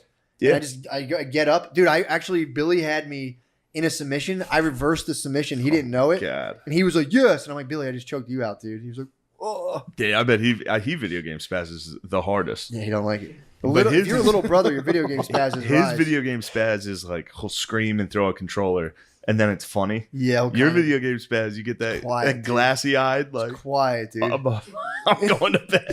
Yeah. It fucks me up, dude. I hate it. Start thinking about Yeah. the time I spent and then like all the other stuff I stink at. And I'm I just like, remember the first video game spaz was UFC. not a lot of people get under my skin. You got it. You got under my skin. And I was like, oh, I had to practice that all day too. Yeah, you practiced all day. I and practiced all day. That was dude. back when I had a job and I came home from work Yep. and just sat down and Dude, fucked I was you getting up. beat at NHL. Every other game I was getting beat at. I'm like, I'm gonna get good at a UFC, sneakily. And then I'm like, Shane, let's play. Whoop my ass twice, and I was like, I start my video game spaz. I can't do video games. I can't do relationships. I'm going to bed. Go to bed. Yeah, you gotta be able to do one. I suck at marriage. My video game spaz is relentlessly bitching about the structure of the game and the way it was built, and to the point where like I'm annoying myself with what I'm saying, but I can't stop. Yeah, you have very feminine video game spazzes. I've heard it. You and Tommy. This is hard. Well, if somebody would get some ammo. Oh, Man, I my miss God. you guys playing that. You guys got to play that. Dude, we miss it too. We haven't played in a while. It we makes me playing? happy. Yeah, we're playing Onward. What's that? Him and Tommy play this It's VR Oculus. game. Oh, the VR. Yeah, dude. yeah, dude, dude. it's so fun to come You home. gotta get in there with us, man. Oh. The It videos is I've seen so have been- much fun, Oculus is rule, dude. That Yeah. little taste I got up in the Poconos, I'm like, I like that. dude. It is when you're I just when don't you're wanna in. pig out on porn with that thing, though, dude. Oh, yeah. yeah. Have you pigged? Oh, yeah. Ah, How dare you act like you're thinking about this? How dare you lie to our face? it's a big, you know, I'm lazy. It's a big to do to get it, you know, put not the that hard. headset on and then, you know, I've seen you put that headset on for hours. yeah, well, yeah, to play, Yeah. but jerking off with it feels like, So you've done it. oh yeah, that's all. That's all. Just get to that. yeah. Oh yeah, So what's Pretend the we're immersive above it. experience like? it's very immersive. It's really I've done great. just on my phone and like moved around and been like, whoa. Oh yeah, it's So you can just go. it's nothing. Yeah, the phone's got nothing on. Yeah, Yeah, that's tough. it's crazy. That combined with an auto blow, that's like goodbye. Yeah. Yeah, That's like bed sore stuff. that's too much work. Getting rolled That's over. too in much the work. sheets. That's too much work. Can you bring an auto blow into a hospital? What? Can you bring an auto blow into the hospital? I don't see You why have not. to be able to. Yeah. I think you should. Yeah. Just put it as put it in a flower pot. Bring it to somebody that's laid up. And there's all Yeah. kinds of machines making noises in there Yeah. anyway. You get good coverage. Can you also get sex workers at a retirement home? They got to get called there. Yeah, I don't know. We just put them on the visitors list. True. Yeah, just have them go dance. Dude, you have no idea. There's how probably a lot sick- of people ordering hookers and forgetting they ordered them. True. Yeah. Who are you? Get out of here. I'm not gonna fuck you. You're my daughter or something. Dude, by the time we get stranded in nursing homes, they're gonna be tight.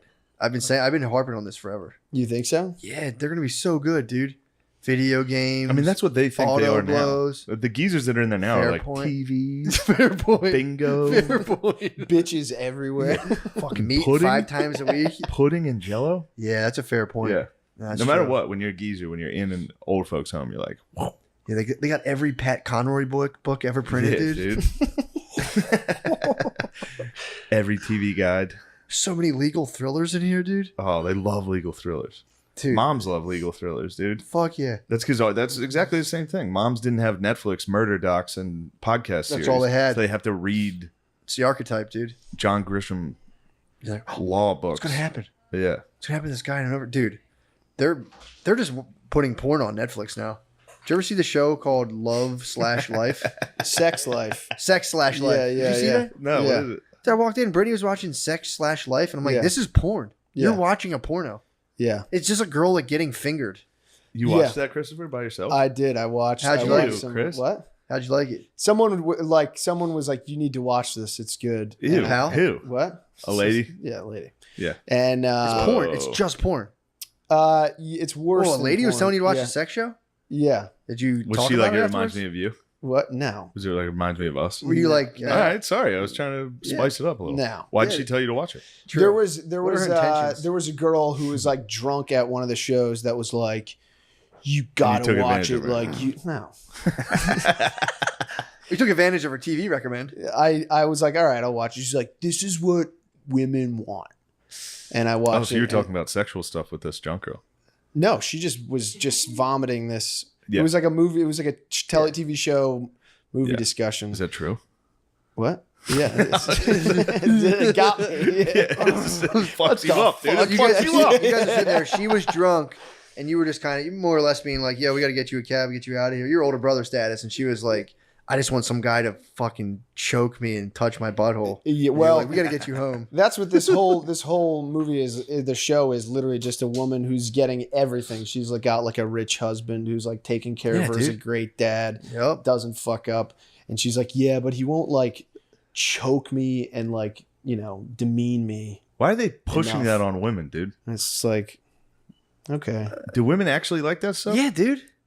I only But run into a couple. That We like built it into society, and they got out of it. Now they're like, call me a slut and choke me. It's like, we were doing that already. Yeah, Yeah. We trapped you in the fucking house. yeah. We were like, fuck, if you got out of the house, we would have choked you. Like, get in there, slut. And they're like, oh, now like, I you don't a like that. whore? Going to the grocery store by yourself? You trying to fuck someone there? You slut? Yeah.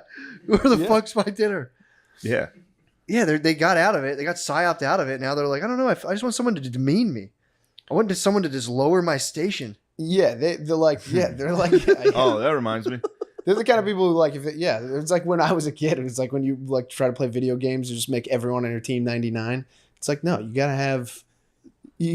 can either run the football, you can pass. That's why I'm the not ball. liking these video games, dude. I keep winning. I gotta, yeah. Really, you need to be challenged. I need Yeah. a challenge, bro. Step in the octagon, dude. I'll take you to the ground. Matt, It's going to be a Ask fucking Gardini problem. what happened. How's his ground game, Gardini? You see me wrestle. You see me on the ground. Shane's got a good ground game, but he's got nothing on the feet, dude. All right. Really? So this is what happened. I haven't played UFC in at this point. Yeah, 2 I saw him years. playing yesterday. He I was haven't played taking it in a few 2 right years. chin, yeah. I had to buy it after that. I haven't played this game in like Are you 2 on the years. newest one? Yeah. Well, this was the last one. Yeah. So Gardini comes over. He's like, I play this game at home, and my parents watch me play it. And he's like, I'm really good at this video game. I play it all the time. So I was like, all right, I'll play you in it. Mm-hmm. And standing game, he was fucking me up. Yeah. Took him to the mat. He doesn't know the buttons. He doesn't know the buttons Oh, on the problem ground. on the And ground, every bro. game, I just beat the fuck out of him. You get How do you feel about that? You had to That's play pretty video pissed. game spaz. I spaz on video games a lot. Yeah, dude. he video game spaz. and I you have got a into a wrestling fight. background too. Oh, I'm surprised shit, you're not I dude. mean, there. it was. He Yeah. didn't know the buttons, It's so hard. and I You was just got to like, hold up. And so that way you mount up and then you start teeing off. I That's mean, all I fully, do. I was like, UFC is a difficult game, Sean Gardini. I absolutely. I roguied out on him. Dude, we should go to Paige. Yeah, let's switch over to the Patreon. Thank you for listening. Yeah, dude. Sorry I got the vaccine. Did it, you just got on the I inside, had to dude. do it, dude. You're I had only to. half Or, right yo, now. or You're did between you? worlds. Or did I? Or did he? No, I got the fucking vaccine, dude. I'm fucking. All I think about now is guys' butts. It does turn you gay. Oh, dude, for sure. I keep thinking. I'm about breathing in. guys' You're shedding butts. the spiky boys, dude. How I've do been, you feel? dude. I just keep thinking about kissing my buddies, dude. Oh, it's like I'm like I'll be thinking, and all of a sudden there's just like a spaz of guys' butts. I'll be sitting here thinking, Yeah, like Fauci's so cute and old. Fauci is cute. I got my Fauci ouchie. Oh man, dude. Let's switch over. September 22nd, dude. Oh yeah, Get over there. come. Helium. How about this weekend? Come to Boston, Laugh dude. Boston, Yeah. and then the next weekend come to the Pittsburgh Improv. Plug And then the them up, next bro. weekend, Rochester. I should have taken some fucking time off. Rochester, New York. I'm done with my fucking act. Do you have a little you have a little gap, don't you, in August? No, I thought I did. I added here. Let me do the dates. Yeah, do all the dates. Yeah. If you want to come see me Sept do stand up 22nd, comedy, dude. Sept, that's the big show, dude. September 22nd is the big show. Are you booked September 22nd? No pressure. No pressure. Yes. All right, I'll be at the Moon Tower Comedy Festival. All right. Good. I want someone I can lord over. I was like, Shane's gonna fucking bury me. You're like, dude, you're like, I'll open. I was like, that'd be cool. Oh, dude, no curse words. It would be so shit. No Yeah, curse yeah, words. Get Gardini. Gardini will do no it for crowd sure. work. I dude, it's gonna have Just get Lemaire and Gardini. be a squad. Get Nate Marshall. Fuck both of them. Might have the boys. Might have some stoner dads, dude. We'll say July this weekend, Laugh Boston. Next weekend, Pittsburgh Improv. Weekend after that, comedy at the Carlson. I think that's in Rochester, New York. Then Zanies, Nashville, the 12th, 13th, and 14th of August. Then the Stress Factory, 19th, 20th, 21st in New Jersey. Oh, nice. Then I'm off. When are you off? It's the end of August. Nice. I told you. Oh, yeah, because I had to cancel Canada because I wasn't going to get the vaccine. Oh no! Now I had to get it. Damn. Yeah. That'd be so hard not to go. In Canada, you also have to like stay in a hotel for 2 weeks or something. I had to like right? secretly cancel that I think so. Did you? because I didn't want people to know I wasn't getting the vaccine. True. Yeah. At least now you don't have to worry about it. Yeah, fuck it. Now I just have to have a fucking heart attack soon. Possible enlargement of the heart, but Yeah. you're slightly out of that demo. But The blood clot that's headed my way clots too. could be coming. I don't think that's a Pfizer problem, is it? Yeah, they are. Chris, what the fuck do you know? Guys, get the vaccine. You know, that's, Over my dead it's body. You important. love It's Biden, important. dude. Yeah, We were talking about this. I was Look, 42% of people have got both. Matt, did you catch the NBA finals? No. Oh shit! Here Who, they're do you doing- think- who what? won? I It don't was know. last Dude. night. It was in a group text. If I you had saw to guess, the Rockets. yes, Really? yes, Fuck yeah, dude. yeah. The Rockets won, and Antetokounmpo, he's their best player. Giannis Antetokounmpo, Really? yeah, and he's got to go to the White House, and Joe Biden's gonna have to say his name, dude. Mm. Right, you guys did great, Giannis Antetokounmpo. I don't know why he was Bill Cosby, but yo, free my man But he Cosby. is, He's he out, is. dude. He's also Yeah, got a free. Cosby All right, we run. gotta go to Patreon. Yeah. All right, Patreon.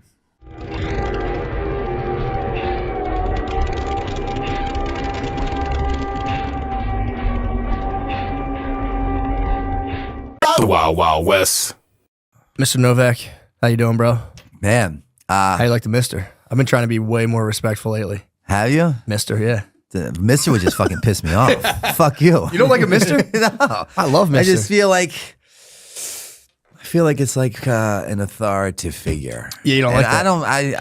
I have You don't a like problem with like authority and conforming. Where's the authority problem you think come from? My fucking father. Yeah, but he I was was a just crazy drug addict, Hell's Angel guy. But he was still authoritative. He was still like, in his own demonic, fucked up way. You know what I Yeah, mean? yeah, Like yeah, he yeah.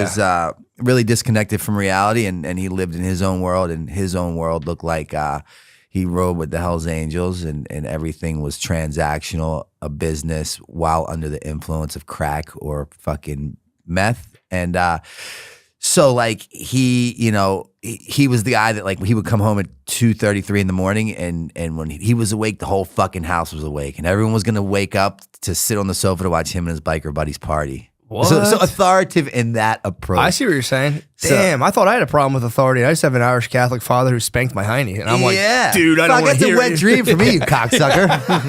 Fuck off. That's what I'm saying. I'm like, I have a fucking authority problem. Mine must be nothing. Because I think that is real. The link to authority problems is just your relationship with your dad. And my mother's go-to my whole life as a child growing up, she's like, when I just couldn't figure out fuck about shit, she's like, we should put you in the Marines. Like, if you don't, Yeah, what thanks. do you think I want a fucking muscle-jacked fuck waking me up at 4 a.m. to 5,000 push-ups? You can fuck off. Yeah, that would spaz you. I have one of my moms, someone like my mom knows, got dishonorably discharged. From what I heard of just waking up and being like, get the fuck away from me. And they're like, dude, you're out of here. Dude, that's bad. that approach does not work with me. Yeah, I wouldn't think so. Well, because I already am wired with like, if it doesn't make sense to me, it's wrong. Yeah. You know what I mean? Yeah. So like right out of the gate, I have a lot of shit going against me because a lot of things don't make sense to me. So I walk around like wrong, could do better, should do better. Blah. Yeah. So it's what I've learned in life for me is that it's all about approach, right? And today it's much easier for me coming from a position of simply understanding as opposed to being understood. Yeah. So like I just accept you for where you're at, the jarhead for where he or she's at, and just it's cool. Yeah, that was something that blew my mind during COVID. And I've like mentioned this before, but I still can't get over it. Like I didn't realize how much I did this, but like, especially during so before COVID, I didn't know that I was really doing this, but I'd go through a supermarket and like every person I saw, it would just be this like weird invisible battle in my head where I'd be like, look at this fucking guy, fucking pussy jerk off. For Then I would sure. see a lady and like, fucking chick's not even hot. Is she looking at me? No, she's not, fucking bitch. And like, and you're doing this like crazy maniacal thing in your head. And then COVID, it came to a fever pitch because there was like the mask versus no mask. And then it was like, Yeah. it was just like, it just all came to a head where I was like, dude, why am I this stressed while taking a walk? And I started doing a thing where like, when I would be out at a grocery store, I would really focus on not having like a silent battle against people and instead just like wishing strangers well and like you were saying, exuding that, whatever that Totally. energy is.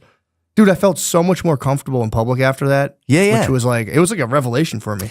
I love being right-sized by humanity. It just happened to me recently. And I'm really good at like, again, I really have dove into this whole spiritual aspect of my reality and believing. When you say right side, sorry, what do you mean? Like, my ego will allow me to create these delusional narratives that aren't Yeah. even fucking real. And then when I'm proved wrong, when I really believe I'm right, I'm like, dude, I am a fucking asshole. And it just happened. You're a Philly guy, right? Yeah, You'll yeah. relate to this story.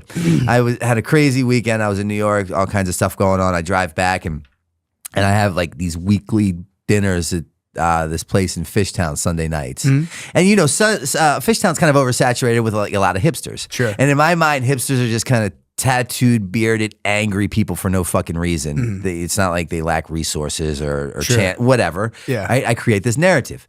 So I had a long weekend and I'm trying to park under the L to go to this restaurant I go to, and there's this ice cream truck, and it's fucking just submerged with hipsters getting ice cream. And that's cool, right? Yeah. But as I'm doing this 3-point turn, someone I've actually like, oh, he's fucking pissed, dude. He's got a problem. So now I haven't even seen the getting person. revved up. I'm ready. And I'm like the most fucking passive aggressive. Like I cringe at the thought of confrontation. But if you caught me on the right time, I'm like, it's fucking on. Yeah, let's go. So as I'm parking, I see him, and it's a hipster with tattoos and a beard who I already have created an issue with, but I don't even know this person. Yeah. And he locks eyes with me as I'm hoping he would so we can fucking get to it. Yeah. And he goes, oh shit, you're so-and-so. And I'm like, yeah. And he goes, dude, I fucking love your work, man. And he had a camera in his hand, and he was taking portraits and You stills. just socked him in the He's face. like, can I get a photo of you? This is what I do. And I'm like, dude, fuck yes and fuck me, right? Yeah, Because like yeah, I yeah. walk around just like at times, Yeah. and that's what I mean by really enjoying being right sized. Because Yeah. I have a job sometimes that consists of knowing everything, right? And that places me in a lot of positions that I don't really like to enjoy. Yeah. When you say you have a job of no, what do you mean? Because like, you know, for so long when I was caught up in addiction, right? When logical people who knew how to stay sober would suggest to me what I might want to do in order to save my life, I'd suggest why they should fuck off. Yeah, Because yeah, I know. I was too smart for my own goddamn good. Right. And then I got to this place where the pain became so unbearable. I was able to look back and recognize that like every common denominator in every one of my problems was me. Yeah. And maybe if I just get the fuck out of my way, I might stand a chance of living a better life. And what I do know is that I don't know. Because when I think that I know, there's no open mind. I am not teachable, and I'm definitely not willing to try anything that I don't agree with. Yeah, yeah. Which just sets me up for a fucking, you know, all these terrible experiences. Yeah, take me back through that. So what was like, how did you, like, what's your story? Like, how did you get in that? Obviously, you're saying like, you know, family or, you know, home life, not great. And then like, eventually to like, you know, gaining a ton of notoriety. Like, what was that like for you going from like the beginning to like the thick of all that stuff? Well, it's a very interesting narrative and storyline, I believe. Because I come from Baltimore and you're obviously from Pennsylvania, so there's a lot of similarities at this table. But coming from that home life of a pretty chaotic household and a father who was pretty out of his fucking mind, I believe I was genetically predisposed to addiction or alcoholism, and that paired with the atmosphere I was brought up in, it just made sense. Yeah. But throughout that journey, I was blessed with a skateboard, and I fell in love with skateboarding, and another guy from Baltimore named Bucky Lasik. Yeah. Who I played him on Tony Hawk for sure. He's I know my you're talking fucking about. he's the man. He's the Really? legend. And he was from Baltimore, and he kind of recognized the talents I possessed, so he took me under his wing and got me sponsored by PAL, and that's where the skateboarding world took off. But then we would go to Cheapskates in Pennsylvania, the skate park. Was it Boards and Blades or what? Boards and Blades was later After? on, Okay, and right, that right. was right off Route 1 right there. I was a young boy at Boards and Blades, and you would Totally. see like Bam Yeah, and we Squab would come come through, skate and I'd there. be like, oh, we filmed like some of fuck. the CKY shit there. Yeah. Like the stunts and stuff. Yeah. Naked Dave doing an ollie over the pyramid, and then Bam, I think kicking him or punching him or something like that. Yeah, that was always legendary. You guys would come. We were like 12. We'd be like, oh, dude, fuck. Yeah, Like yeah. trying to do one heel flip. Like, this fucking rules, dude. I'm gonna get sponsored. It's it. Pro board coming. Oh, it was. As soon as I get this heel flip, Yeah, they're coming. Spitfire's coming for me, dude. Once I get that. just need a manager at this point. Too overwhelming. But nonetheless, so I meet Bam, and then we at that skate park called Cheapskates, which was clearly before your time. If Yeah, yeah. Boards and Blades was when you started. Yeah. And Where was Cheapskates? I don't know. It was in Okay. Pennsylvania, and we Somewhere. would drive up. Right on. And Bam would always be there, and he wasn't sponsored at that point. Bucky and I were, and we were instantaneously became thick as thieves. And we'd practice for this one contest every year, which was the NSAs. They'd have in Bricktown, New Jersey. Okay. And either he would win or I'd win. And one year I didn't show up, and he was there and he went to Bucky and he's like, yo, Bucky, where's Novak? And Bucky's like, I think he's on heroin. And Bam, at such a young age, was like, well, what's that?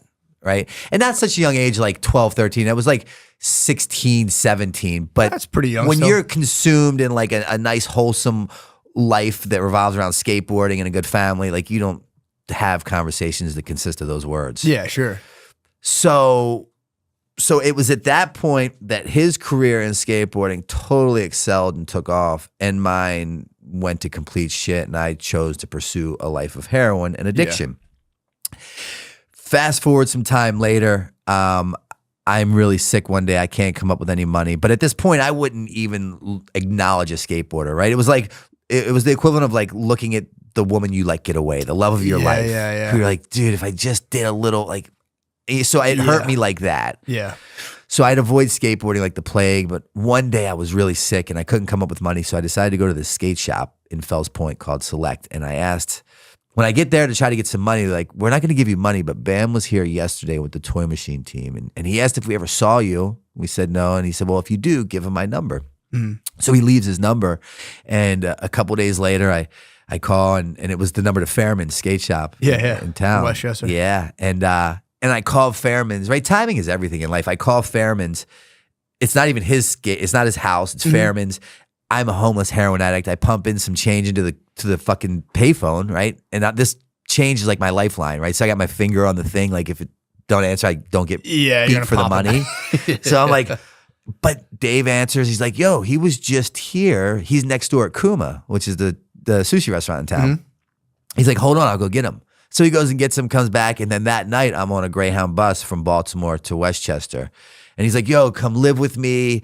You know, you can at this point he had done the CKYs and then Viva La Bam had just started, and he allowed me to be a guest on the show and started to get paid by Viacom and I could do all this shit. I just couldn't. I could have a credit card. I could live at his house rent free. I just wasn't allowed to do heroin. Okay. that was the stipulation. No problem. I was cool with like Coke and alcohol because that was like I wouldn't steal your shit when I wanted more Coke. Yeah. That makes sense. So that was kind of how I like. And then throughout that process, Bam would always be like, yo, your stories are like the fun. He always loved the positions I ended up in as a direct result of my heroin addiction. Like letting gay men shave my asshole for rent money and fucking, letting men blow me for more dope and just getting stabbed in the head with an ink pen and fucking like all this nonsense. So he's like, yo, you can live at the house. And now I'm starting to get appearances in Jackass. He's bringing me along and he kind of calls me like his walking television. But he then one night we would go to Kildare's after a rap. We'd rap for the day. Cass and the crew would go there. And humongous table of like 40 or 50 in a bar. And, and he'd like, tell this story, tell that story. And you could literally hear a pin drop. And it was then that he's like, yo, you're going to write a book. Now, I had not graduated high school at this point. I had no GED. I had nothing. I had no part of ever wanting to write a book. He's like, you're going to write a book. He gives me a notebook and a pen. And he goes, you're to carry this around all the time. He's like, I don't give a fuck if I don't even see you writing in it. You have to have it in your hand. The first time I don't see it in your hand, you're going back to Baltimore. Damn. So like the scales of justice were very equal there, easy to weigh out. Homeless in Baltimore, letting men blow me for heroin, or carry this fucking notebook and pen around and write my story. And still be on a TV show, drive a car, credit card, paid by Viacom, blah, blah, blah. And you were maintaining sobriety, like relative sobriety? No, not even close. So he would like, I never was allowed to do what I really wanted to do, which was opiates, whether it was like Percocets or heroin. That was very frowned upon, and he made it very known to everyone in Westchester and the people we worked with to not give me any.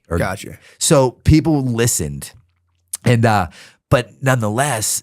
And the second book that I wrote, Streets of Baltimore, really dives into the psychology of an addict or an alcoholic, because I knew that I'm being presented this golden ticket, right? I can become this household name, making money. I can live in this fucking mansion, drive a car, blah, blah, blah. Yeah. But I know that it's only a matter of time before the rug gets pulled out from under me. Because I can't stop getting high. Yeah. So he's cool with the Coke and the alcohol and they don't really understand addiction at that point. Sure, yeah. But like, inside of me, I can't wait to get back to Baltimore to fuck. So I'd tell him lies like I have to go back and get my favorite pair of jeans. And I'd fucking go back and end up there for 3 weeks. Damn. And just lost in Baltimore shooting dope. And so he'd kick me out. I'd go to rehab and a lot of wash, rinse, repeats of that. Sure, yeah. Later on, he then comes with this new idea. I'm going to write this book. I have no desire to write a book, but I had read a book called A Million Little Pieces by James Frey. Brilliant book, and I love the outline of that. So I'm no fool by any means, and I went and I just copied his outline, and I wrote a fucking 12 chapters, pen to paper, right? No laptop, anything. And my co-author is a man named Joe Franz, who made all the CKY videos. Okay, yeah. Filmed the Viva La Bams and Jackass, and he did not want that job, but Bam was like, dude, you're going to do this. Because no one wanted to work with me. I was like, I was not a good fucking employee. Yeah, right? yeah. My behavior was rather erratic, to say the least. But he made him kind of do this. And then a year later, I'm like, yo, I think I'm finished. And Bam started reading. He's like, dude, this is really something. So then he gives it to Joe. Joe turns 12 chapters into 23. And we get a literary agent off of Bam's manager, finds me a literary agent, shops around, and it gets fucking picked up. And it does like really, really well. What was it? This is your first book, The right? first This book, was Dream called Seller. Dream Seller. That's a nice title, too. Which was fucking, I mean, that's what I did for a living, right? Like I'd make people believe the unbelievable. I'd build your hopes up to like make you believe that like it was going to be different this time. Yeah, Just yeah. in hopes for you to believe in me enough for me to get some cash out of you. Yeah. To only apologize and just to wash, rinse, repeat. Yeah, yeah. And that's kind of what my life looked like for a long time. But that's how I ended up in all these places and doing all these things. That what I didn't know then that's really rad now is that's life. It's live forward and learn backwards. Yeah, yeah. And I didn't see that I was kind of being tasked with this fucked up position of addiction or alcoholism to then be later on blessed with recovery and use the very same platform that I gained notoriety from as being just this fuck up drug addict alcoholic to being this guy that's like, yo, if you want help, like I will help you. I have all these avenues to like get you out of where I once was. Yeah, can you put that into words? I'm always kind of fascinated by that when it's like, because it is obvious to anyone who's not on drugs. When you know someone who's on drugs, you're like, dude, if you just don't do drugs, you won't have as many problems. And they're like, I have to do them. Sure. It's like, what is like the thought? Is it even a thought process, or is it just like a genuine, just like urge? At that point in time for me, I got to a place in life where any person, place, or thing that stood between me and a bag of heroin must and will go. And it was never personal. It was just business, right? Because I'm a good guy with a great heart, and I was raised by a loving mother who taught me to show kindness and compassion to humanity. But don't catch me when I'm withdrawing. You know what I mean? So it's like, so what, I own treatment centers today. I own sober living houses. I'm totally immersed in that world. And the truth of the matter is, we are amazing people that have been diagnosed with a deadly disease that makes us make terrible decisions. That's the reality of it. Yeah. At least my story. Yeah. So you're saying like, I'm so like the process of like having, I guess, that urge versus like, like you said, in some way you kind of know like, yeah, this isn't going to go well. So I remember, but you just have to. I have to do it. Prime example, we were kind of getting into it a little bit before we got on. I had just done a year in George W. Hill Correctional Facility, right? They let me out New Year's Eve. I'm living in Westchester, and I have an amazing fiance at the time who's now my ex because they continue to get between me and drugs. So they have to fucking go. Yeah. And she's moved our home while I was incarcerated. She redecorated it, really tried to love my addiction out of me. And I wanted to be done with it. I really did. That night I was released, I called up one of my buddies who rode with the Pagans, who partied with us in Westchester. And he brought over some Percocet 30s and a couple Xanax. Now, I had been sober for a year up to this point. Yeah. And I'm on parole. Like, I know what the deal is if I fuck up.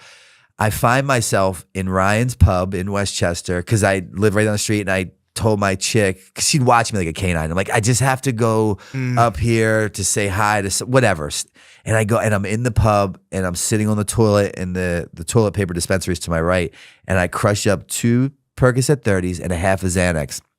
And I have it in my billfold, and I'm about to put it in my nose and sniff it, and I'm literally crying. I uncontrollably crying. I can't stop crying because I know that as soon as I do this, I'm going to begin that behavioral pattern that takes me where I don't want to go and makes me do things I don't want to do, but I can't control myself. Yeah. You know, like Yeah, there's that's a no good explanation there's no of it. room for logic at that point. Jesus, man. And that's kind of what my day in, day out looked like for a long time. Yeah, that's a good explanation of it. Because I know it's not like a thing with like words. It's just kind of like Yeah. you know, you also don't. And it's like it's pretty fucking rugged, man. I remember that night. I'm in the bathroom. I'm doing this, and I could hear people out in Ryan. You know where Ryan's is, and they're having a good time. They're waiting for the ball to drop. They're laughing. They're fucking playing. They're cheersing, and I'm in the stall just crying uncontrollably with a fucking rolled up bill up my nose, getting ready to sniff Yeah. everything I love away. Oh. And that's what addiction is Yeah. as a whole. But it didn't start that way, you know? Yeah. How did you end up starting to do heroin? Because that was like a big jump from like skating. And just Yeah. like, was it the pills first? It was or- the fucking hallmark progression, you know, the yeah, the alcohol, perks and the all weed, shit. stealing the Yeah. herb from the dad, and Yeah. then the blow because he sold a lot of blow. And Yeah. things just progressively got worse, but mine was genetic. So, you know, I have a mother who was a nuclear physicist. I have a brother who is an attorney who works in the White House. It's awesome. I have a sister who works in the hospital my mother ran, but they are by a different father. I'm the only one by my father. Gotcha. He was an addict and his father was an addict. Yeah. So I believe I was fucked from the gate. Yeah, that But makes sense. the thing now is that like, it's like, you know, my poison has become my medicine, and like it's turned out to be the biggest blessing that's ever happened in my life. Yeah, that is the thing with. I feel like addiction. It is like it's almost like a weird spiritual practice if you think about it. You just kind of like rather than like meditating, you're just getting so fucking high all the time. that Totally. your life just collapses, and then now you have to really kind of. It gives people, I think, a deeper appreciation for life if they make it through. That's my. For sure, my and that's the understanding. thing, right? Because Yeah. here's the reality, and this is why people are so just like frustrated with battling the disease of addiction. Mm-hmm. Statistics state, theoretical evidence dictates that I or anyone else that is sober are to be high or dead, right? Like the data collected, the analytics Mm-hmm. fucking from all over these studies that are given states that the majority of people die as opposed to find sobriety. Yeah. And I remember getting out of my last facility, and you know, Bam was always a constant theme throughout my life. And I stopped over and I saw him, and he's like, "What the fuck? What was different about number 13 treatment center? Why not 12 or 10 or 6 or 4 or 3?" He's like, "What did you have, like a meeting with God or something?" And I didn't say it to him because it's just too much for one to grasp. But in my mind, I'm like, yeah, I kind of did. Really? So and that's what I've heard before. Wasn't that how what AA was founded on? The guy Bill Bill and Bob, went to like yeah. Carl Jung, and he was like, "Bro, either find God or you're toast." Yeah. In a way. So you know, I'm not religious. I don't particularly care for organized religion. Sure. But I'm insanely spiritual, and it's like, where's my spirituality if I judge your spirituality? So like acceptance is the answer to all in world. For sure. But I didn't understand that. See, the truth of the matter is, and this is a blanket statement that I'll make for anyone that's in addiction or in recovery, is that we didn't get here because we took the short bus to school. Quite the contrary. We end up here because we're too smart for our own fucking good. And then I land in a seat of a 12-step meeting or a treatment center that literally has the ability to save my life. And I fuck around and outthink myself right out of it. Yeah. Right? Because recovery is one of those weird things that works so well, people stop fucking doing it. Yeah. Think about it. It's such a mind fuck. Yeah. Right? So what I didn't know is that like the last thing I tried was the first thing that worked, right? Because I was just too smart for my own good, and I wasn't quite willing to buy into the process. It worked great for you guys, but I'm a bit different. Yeah. right? That's everyone I've known. Totally. Everyone's like, I'm not one of those guys. Yeah, for sure.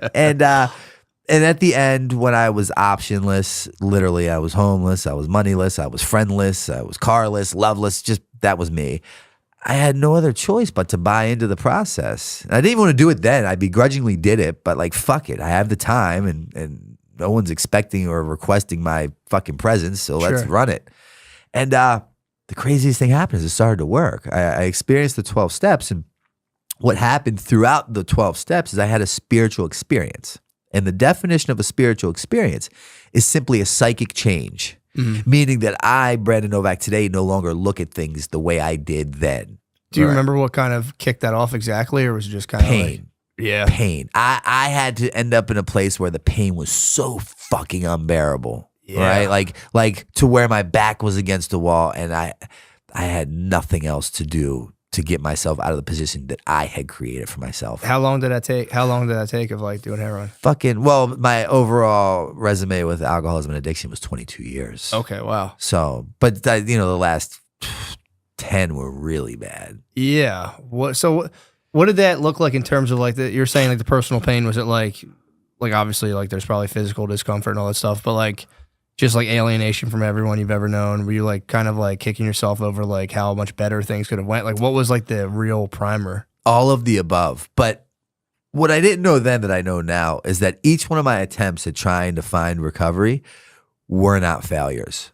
Despite me thinking they were, because like I would use in treatment, I'd get kicked out, I'd leave, I'd use the same day. And as any blessing happens to anyone, it happens unbeknownst to us, right? Like if I knew when and where a blessing was taking place and I was to report there to receive said blessing, I'd fuck that up, right? So like I had to be put in this place where these seeds were being planted unbeknownst to me. And then finally, on that day where the appropriate amount of pain was created, where it became so unbearable that I was finally willing to do what I had never been willing to do, which is become open-minded just long enough to pick that phone up, ask for help, and then the craziest thing ever, but fucking follow through with it. I started to see that like none of this was what I thought a failure. Like it all played its part when it was supposed to, so that finally when the opportunity met the appropriate time, an event was going to take place that was going to create this outcome unlike anything that I could wrap my feeble mind around. And I saw on my way into that last treatment center, like it's like the skies parted and I walked across the sea and everything they said made sense and just like it hit me. And I knew that like, I get it.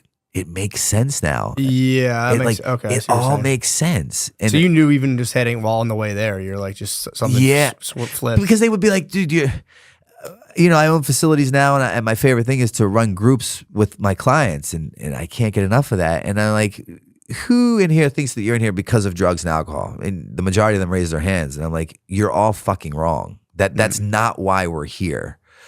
The drug and the alcohol is not the problem.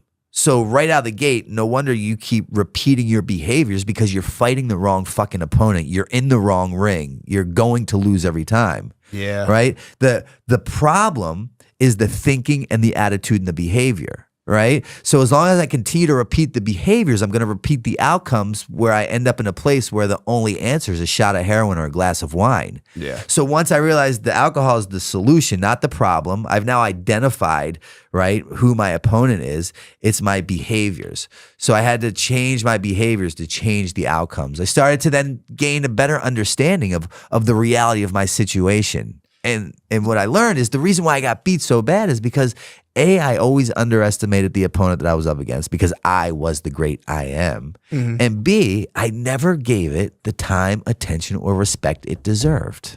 Yeah. And you're talking, when you say that, you mean like yourself basically, or like, because it sounds to me like it's like you were saying, like, yeah, fucking heroin, fucking keep making me fucking do it. When in reality, it is like it's yourself, and nobody, even without drugs, nobody wants to admit that like they're a complete problem. Exactly, and again, this isn't just substitute the word drugs for whether your things porn, sex, food, shopping, gambling, fighting, fucking, whatever. Yeah. Right? These are the solutions to the problem. And you were talking about it during COVID, right?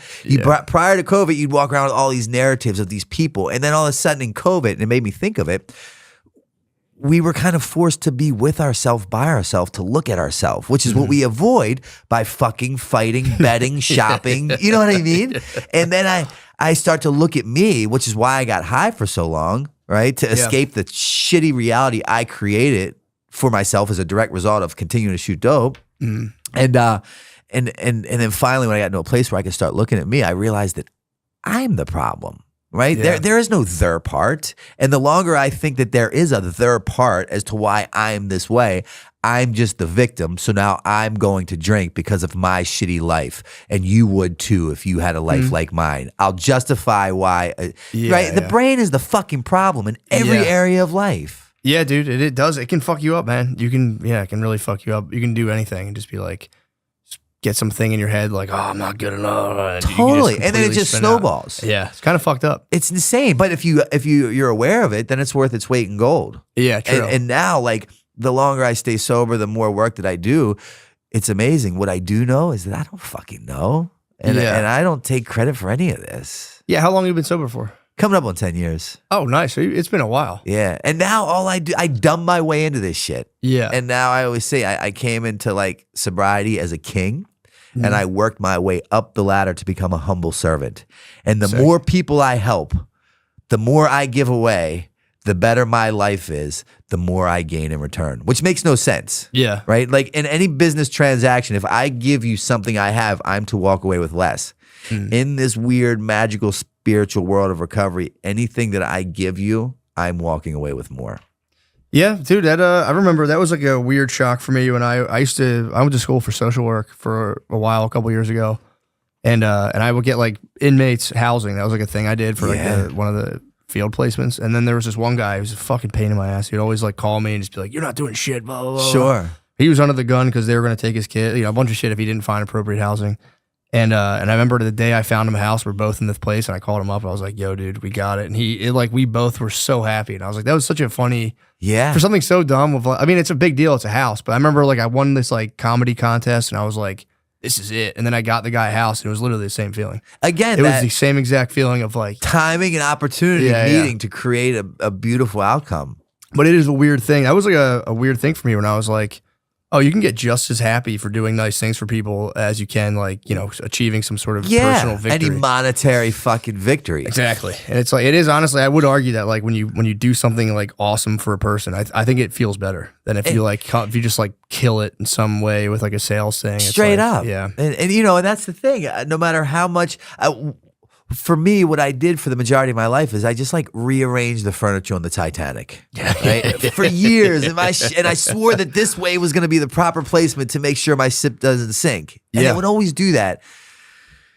And then I learned that like it is what it is, right? Stop overcomplicating a simple process, and because the world kept right sizing me, and I just I took me out of the equation. I thought less and just did more. Because I surrounded myself with like people who genuinely were also really good people that were just trying to make humanity a little bit better today than it was yesterday. Yeah, that is a nice thing. And it's one of those things too. It's one of those things I think people sneer at. They're like, making the world better. It's like, sure. What the fuck else are you going to do, dude? Yeah. Just be a dickhead all the time. But it's like, I feel bad for, personally, it's like, so you have, people, they go through, drug addiction.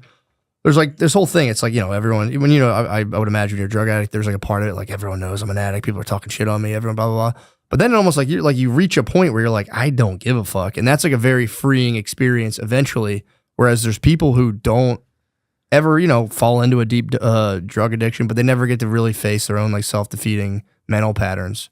And in a way, it's almost like the person, in my opinion, who goes through addiction and gets out of that ends up having, I think, a richer existence than if you never really have to face that or come like face to face with yourself and like really look at yourself. Because there's people who get 100%. through life good on, on paper, but it's like, they're tortured.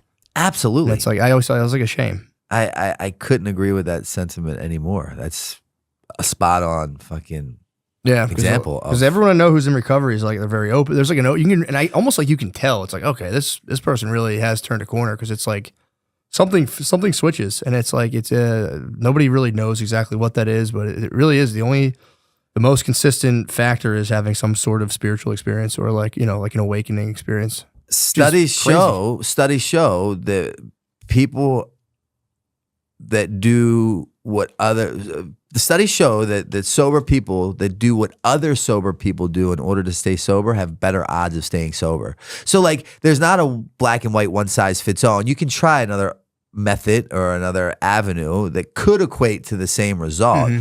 But I got to a point where the stakes were way too high and I was tired of rolling the dice. And I kind of wanted to start working smarter, not harder. So I just bought into what the group does in order to stay sober. But the funny thing was, you said it, you know, it's all a thinking problem, right? And I always have this alcoholic brain that lies to me my own voice. And it always makes me believe the unbelievable. And it creates these delusional narratives. And I walked around for years thinking that no one in this world knew that I had a problem but me. Oh, really? Yeah. Like I thought that I was kind of keeping it contained. Just enough to continue to enable my behaviors, which is getting high and justifying the outcomes. So that's crazy. You really didn't think people were like hip to you at all. Not nearly as much. So I didn't, right? I thought that no one in the world knew that I had a problem but me. And then when I finally bought into the process, what I learned is that everyone in the world knew that I had a problem but me. Yeah, that's right. I was the last person. Why? Because I possessed that job that consists of knowing everything. That's really funny. And I'm like, fuck. Right. And that's so funny. And that's what I again, right? I was ignorant to the process and the reality of my alcoholism because I lived off of justification and minimization and deflection, right? If only she didn't come home from work early, she wouldn't have found my needles on the table. Yeah. If only the parole officer's fucking husband would have banged her out, she would have been mad and gave me a piss test that fucking got me dirty and sentenced me to 6 months. Like all this it's nonsense. always other people's fault. So finally, the craziest thing happened. I started to take accountability for my actions and started pointing the finger inward and realizing that, whoa, like it's me and my behaviors. And I started changing my behaviors and I started changing the outcomes. And I started to like the results I got. So it snowball affected into this. Yeah. It's just crossing that like threshold to even consider the possibility. It was so simple though, I missed it. I overlooked it. Yeah, dude, I think most people go their whole life without ever saying it. But dude, everyone says, what's the answer? What's the answer? What's the answer? If any of us had the answer, we would bottle that thing, we'd sell it, we'd be a billionaire a billion times over. True. I believe it's so simple as just helping one fucking person. Someone took the time to stop and help me. I, in turn, helped another. 2 turned into 4, 4 turned into 8, 8 turned into 16. Before you know it, you're changing the narrative, which is ultimately changing the outcome. It's so simple. Just slow down the process and help one person. Pardon the interruption. This may or may not be Sean Gardini speaking. And this may or may not be Sean Gardini on camera.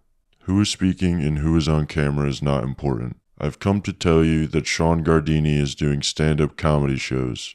The upcoming shows are in Cleveland, Ohio, December 8th, Buffalo, New York, December 10th, and Baltimore, Maryland, December 11th. Please come to those shows if you can. The tickets are at SeanGardini.com. Thank you. Hear me out here. I failed to promote my shows in the Irvine Improv, SoCal. I'm so fucking SoCal. I forgot to do the ads or make a flyer for the Irvine show. Oops, my bad. It's next weekend. Thanksgiving weekend. Friday, November 29th. Saturday, November 30th. 2 days, 4 shows. Come out to motherfucking Irvine Improv. And I'll be honest, I'm not just saying this because I'm doing a show. I love Irvine. Irvine was the first place I went to in California. And I was telling someone recently, I'm like, I fucking love Irvine. And they lived in LA and like, are you kidding? Are you trying to be funny? I'm like, no, why? And apparently everyone from LA just snubs Irvine. Like, I would never. Fuck you guys, dude. Irvine rules. LA's fucking bullshit. Irvine, we're talking Laguna Beach. We're talking motherfucking Newport Beach, conservative ass stronghold down there in SoCal, dude. Shit. Come out. I love Irvine. It's literally the first place I went to in California. I'm very excited to go there. I'm going to bring my whole motherfucking family. We're all going to do Thanksgiving out there. It's going to be sick. So Irvine Improv, Friday, November 29th, Saturday, November 30th. Let's go. Let's show these LA fucking pussies, dude, who's really fucking SoCal. They're not fucking SoCal. They're north of Irvine, bro. Yeah, so how did you get into the recovery homes? When did you start that? And like, what was that like? I had my get well job was washing dishes for $6 an hour in Levittown, Pennsylvania. Oh, nice. At a diner called Mary Ann's. At 38 years old, I'm busting suds in the back with a coworker who's fucking 14. Damn. My brain told me that, and this is after skating, jackass, fucking author. Yeah. My brain told me I should have at the very least been the president of the United States. And I'm fucking busting suds with Brian here for $6 an hour. Yeah, what was that like? Struggling. I had heard the word humility and it sounded fucking cool and it rolled off the tongue right, but try swallowing that fucking thing. I'm 38 right now, dude. If I had to bust the Imagine suds. fucking you leaving here and going back to Levittown, Pennsylvania to Maria's Diner. Shout out to Rich and they were great guys. And the owners and busting suds for $6 an hour next to a 14-year-old. How long did you do that for? 1 year. That's long. That's And that's a decent time. I had no idea what my next move was going to be. Right? Yeah. Because my qualifications didn't state that I had any special qualities. I know what you mean. You can't be like, yo, let me hop on a TV show real quick. Yeah, Get or the like, fuck let me out. fucking. I don't own a computer. I skipped that whole. I went from skating to heroin. Yeah, I wrote my yeah. book, pen and paper. I can pawn laptops. Great. I don't use them. Even to this day, I don't email. I got my first ever computer during COVID. I used it 7 times and gave it the fuck away. Really? Yeah. So are you on like, do you fuck with like the Instagram and all that Yeah, stuff? Okay, I so you like do that, but Gotcha. like the thought of an app gives me anxiety. I got what you're saying. Yeah. Right? And I'm just like stubborn by nature. So you're busting the suds for a while. Then Yeah. How did you get into the? But I space. started like that job that I thought was so fucking beneath me turned out to be the foundation of who I am today. And I think by social standards and regards, I could be considered a pretty successful guy. I have all these different businesses and properties and blah, blah, blah. But it all came from washing dishes. I started to like show up early. I'd stay late. I took pride in washing these dishes. I called out one day in a whole year because of a snowstorm. Like those behaviors started to change. Then my outcome started to change. I started to become self-sufficient. For the first time in life, I was paying my own recovery house bill, $165 a week. I was buying my own groceries, my own cigarettes, not relying or depending on anyone. Yeah. I stopped like, and then what happened was, someone asked me to speak at a candlelight vigil for someone who had passed away. And because, the 12-step program, AA, it's anonymous. So Sure. You don't know really what's going on there. But when I spoke at that candlelit vigil for people who had lost their lives, someone had filmed it and it started making its rounds on social media. And then an organization reached out to me and they're like, would you like to come speak at our facility in Florida? And I'm like, sure. And they put me up at the W in Fort Lauderdale in the penthouse. And I'm like, what the fuck? Are they going to ask me for a donation? I wash dishes. Yeah, dude. And they had come up with this whole design, right? Again, the blessings taking place unbeknownst to me. If I knew any of this was going to happen, I'd fuck it up royally. Sure. Yeah. And they had put together this whole plan and presented it to me. And I'm like, dude, I didn't even know this world existed that I live in today. Mm-hmm. And it just kind of gave way. And I bought into what they would say. And in those meetings, they'd say, in order to keep what you have, you have to give it away. And Sure. Yeah. this is cliche as shit. And I vowed to myself that when I was in a position financially, I was going to recreate that sober living house I lived in. That's cool. And do for others what it had done for me. So literally on my 5th year anniversary, I opened up in Wilmington, Delaware, my very first men's sober living house called Novak's House with 10 beds. And that has since turned into 7 houses for men and women in Wilmington, Delaware with 75 beds. And I fucking travel the world and I have generous friends or just strangers that want to give back and they occasionally stroke a check and they provide money that I have in the scholarship fund. And my mission is to provide a bed for anyone in need of sober living after completing a treatment center. I refuse to let price be a deterrent as to why someone can't get help. And then, unfortunately, the demand was met. I kept fucking expanding, and I really wished that wasn't the case and these didn't even exist. Sure. And I'm like, dude, I can help more and I can be better. So then I created Redemption Addiction Treatment Center in Wilmington, Delaware. Well, in Newport. Okay. Yeah, that's right next to right it. down there. Yeah. And it's an outpatient facility where people come during the day, 5 days a week, or nighttime groups. Mm-hmm. And I always tell people I'm on par to create like a David Koresh Waco, Texas compound vibe, Nice. minus the gun and the fucking religion. Yeah. But I want to create this place where people feel like they want to be a part. Right? It's Yeah. all deliverance. Like I started this podcast. It's all with how you present something to me. right? So what I try to do is to create this whole fucking environment that people want to be a part at, as opposed to feeling like they have to. Yeah, what was your? Did you have any, like, when you went to any treatment centers? Did you have ones that you felt like? Cause you hear some people like, that place is a fucking scam. They're just fucking taking my money. Like, did you have any places you thought were just like churning people in and out, or do you think that's just people's like perception of the place? I think it's, and it's just opinion based. I think it's people's perception. Yeah. The treatment center that I ultimately got sober in, people would be like, "You'll never get sober there." It cost me $2 to get into. It was a Catholic Charities program in Baltimore, and if you looked out, you weren't allowed to look out the blinds, because if you looked out, they were literally serving dope and coke and crack on the corner. Oh, Jesus. It was like a bottom of the barrel kind of joint. Yeah. But I believe it takes what it takes until it takes. And who are you or I to say what it will be for it to take? That makes sense. It's between you and the maker of whatever you choose to fucking call it. Because they don't, it's not like once you get to this appropriate program, they give you this secret pill for the cool kids. It's fucking recycled rhetoric that you hear in all the facilities. Yeah, it's that like, makes sense. fuck. Yeah, that does make sense. I believe the perfect treatment center is whichever one you get sober in. Yeah. And I didn't have a say. Like, I didn't get to pick my sober date. I didn't, Yeah, true.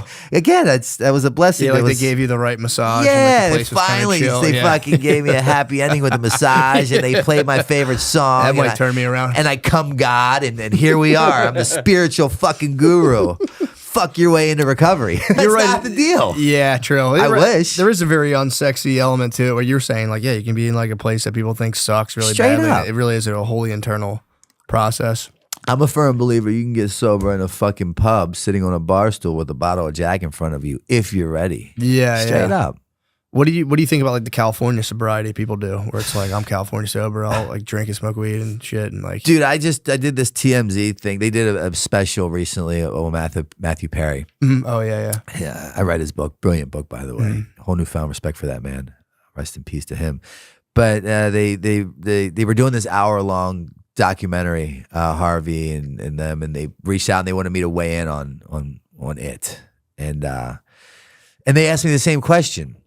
And the truth of the matter is, I'd be really ignorant if I sat here and pretended to possess the answer of like how to live a perfect life with coming up on 10 years sober. That's like, my mother'd be like, fuck you, asshole. You should have did it your whole life, you idiot. Yeah. So like, all I know is my narrative because it worked for me. I'm never going to tell anybody what you should or should not do. I believe with California Sober, with MAT, Suboxone, Subutex, Vivitrol, Methadone, if it provides you a life that you believe is worth waking up and getting out of bed for every morning without the thought of wanting to kill yourself, I'll fucking drive you to the dispensary. Who, you know what I mean? Like, Sure, fuck yeah. me for thinking that I have the answer. Yeah, I just have my narrative. So what I always say is that when I'm kind of giving a talk or working with clients, if you can find more similarities than differences, it might make sense to pay attention. yeah. But if not, that's cool too, yeah, right? Because everyone at the end of the day, you're entitled to your own process. You were entitled to have that realization during COVID of like being a fucking asshole to strangers that did nothing to you. Sure. And if I would have robbed you of that process, you might not have come to the conclusion that you have today where just being kind is the right way. yeah. So looking back, if anyone would have robbed me of one less fucking sleepless night I caused my mother or pain that made everyone endure, like I might not be here today. Yeah, that makes sense. So Yeah, it's kind of a personal Yeah. timeline for everybody. For sure. And it's like, and I'm not saying that my way is the right way. It's just my fucking way. Yeah. You know? Because I know that's a big battle. When I was in social work school, there's like people who are like, it's called like harm reduction Sure. versus people who are like, nothing, you better knock all that I'm shit a big the fuck harm off. reduction guy. Yeah, And at the end of the day, it's like, who the fuck, like, that's between them and their higher power. Yeah, yeah. Like, all of a sudden, I believe I'm God and I can predict what your fucking best outcome will be for your life and your situation. Fuck. Yeah, true. You It's, know, and I'm a spiritual guy, and if I'm a spiritual guy like I say I am, where's my spirituality if I judge your spirituality? yeah. Right? So, like, I believe my higher power is everything. I think it's crack. I think it's heroin. I think it's life, death. It's like, what's love without sadness? What's joy without sorrow? Mhm. Right? You have to have all these, without those fucking overdoses, without life support, without fucking ruining my life, I would not be the child of, I hate to say God because people are like, oh, this religious fuck, but a child of God today who I really like do my best to help humanity. I wouldn't be here. I'd still be in that position of like what the fuck's wrong with you? You think you have it figured out, you fucking idiot? You deserve what you get. Yeah. And that's where I'd probably be. Yeah, well, it is funny. People, I've talked about this before, but it is funny how that is like the God talk's taboo now. Before Totally. it was like you couldn't talk about sex. Now you can be like, I'm fucking jizzing. And everyone's like, but if you're like, Yeah, the whole Me Too movement at that point. true. Yeah. That. But if you mention God, people are like, what the fuck? Totally. And it's like a pretty wholesome, I think it's a very wholesome concept. But it got tainted by, I think, people just being like the religion aspect of being like, you're going to hell because you fucking came. For And sure. It's like that. And that's a shame. But sucks. but you need those people, right? Those people are just as important as the other ones that aren't those people to make me realize how much I don't want to be like that. Because without those people, I'll turn into that person. Yeah. Because I don't have like a warning sign or like who I don't. I need the bad to remind me what I don't want to become, so I practice good. Yeah, and I wonder if it's gonna like, because every even like religions, like concepts of God, like go through waves where it's like we used to think it was like fucking fire, and now we are like there was like the mythological hero of like there's these entities in the sky that we can like be like, hey, please help us. That'll like change everything, and then like that like around like an organized like testament of like this is the guy who came down from heaven and then So now I wonder if it is going to regroup in like some different conception that people will universally buy into, or if it'll just be like a fractured thing forever. The older I get at 45, I see that things just evolve, but then just come back around. Yeah, I was looking on the plane the other day, and there's this chick who has, as you see, these new things are like the big headphones. Apple Pros. Where like your mom used to have it back in the 80s. And no one's doing the AirPods anymore. It's just like Miami Vice, like fucking color schemes and chicks wearing baggy ass jeans have now come back. I know. So yeah, it's like, kind of weird. just live long enough and you'll realize that like shit's not that heavy. Yeah. and it's going to be okay. And the fact of the matter is you don't really have much say so in any of it anyways. Yeah. For me, that's what I do. And I just kind of remain like, I don't know what I remain. It just depends on when you ask me. No, that's true. So, and then, I'm curious too. So you were doing the Viva La Bam stuff and all that stuff fell out. Like what happened with all of like all the people from Jackass? You guys all still talk, or like where did like was there like a big falling out, or like what happened? Nah, I mean everyone's good. I was just with Steve-O in LA a couple weeks ago. Yeah, he's kind of doing his thing. He's killing it. Pontius, I love him. I speak with him, and those two guys I probably speak to more regularly than the most. Bam is battling his own demons, and unfortunately, because of that, we seem to be in two different places where there's just not a lot in common at the moment. For sure. So we don't really just pick up the phone and chat. I think if I had to make a prediction of what would kind of connect us again, it would probably be skateboarding. That's cool. That's always been the common bond and theme throughout our relationship. Do you still skateboard? Yeah. But Nice. for my mental health now, obviously Really? not like as like Yeah, you just do it for fun. Yeah, I try That's to cool. carve out time to like just get in a van and go with the homies and film and just like shut everything off. That's kind of tight. And other like Brandon Turner, shout out to Brandon Turner. He's on the West Coast, fucking killing it. He's a sober guy. A lot of skaters have become sober and they're kind of doing their own thing with recovery. And I was talking to him yesterday, and we're gonna fly out. I'm gonna fly out there. Kind of, we're working on a project together, possibly, and you know. So oddly enough, the ones that we used to party and run with and fucking go crazy with have now found like this new way of life. It's really attractive, and we join forces to just kind of hopefully promote a healthy way of living. Yeah, it is funny, especially if you think about the origins of like Jackass was like the possibly unhealthiest, most insane way of living possible, and it was so fucking fun to watch. It was awesome.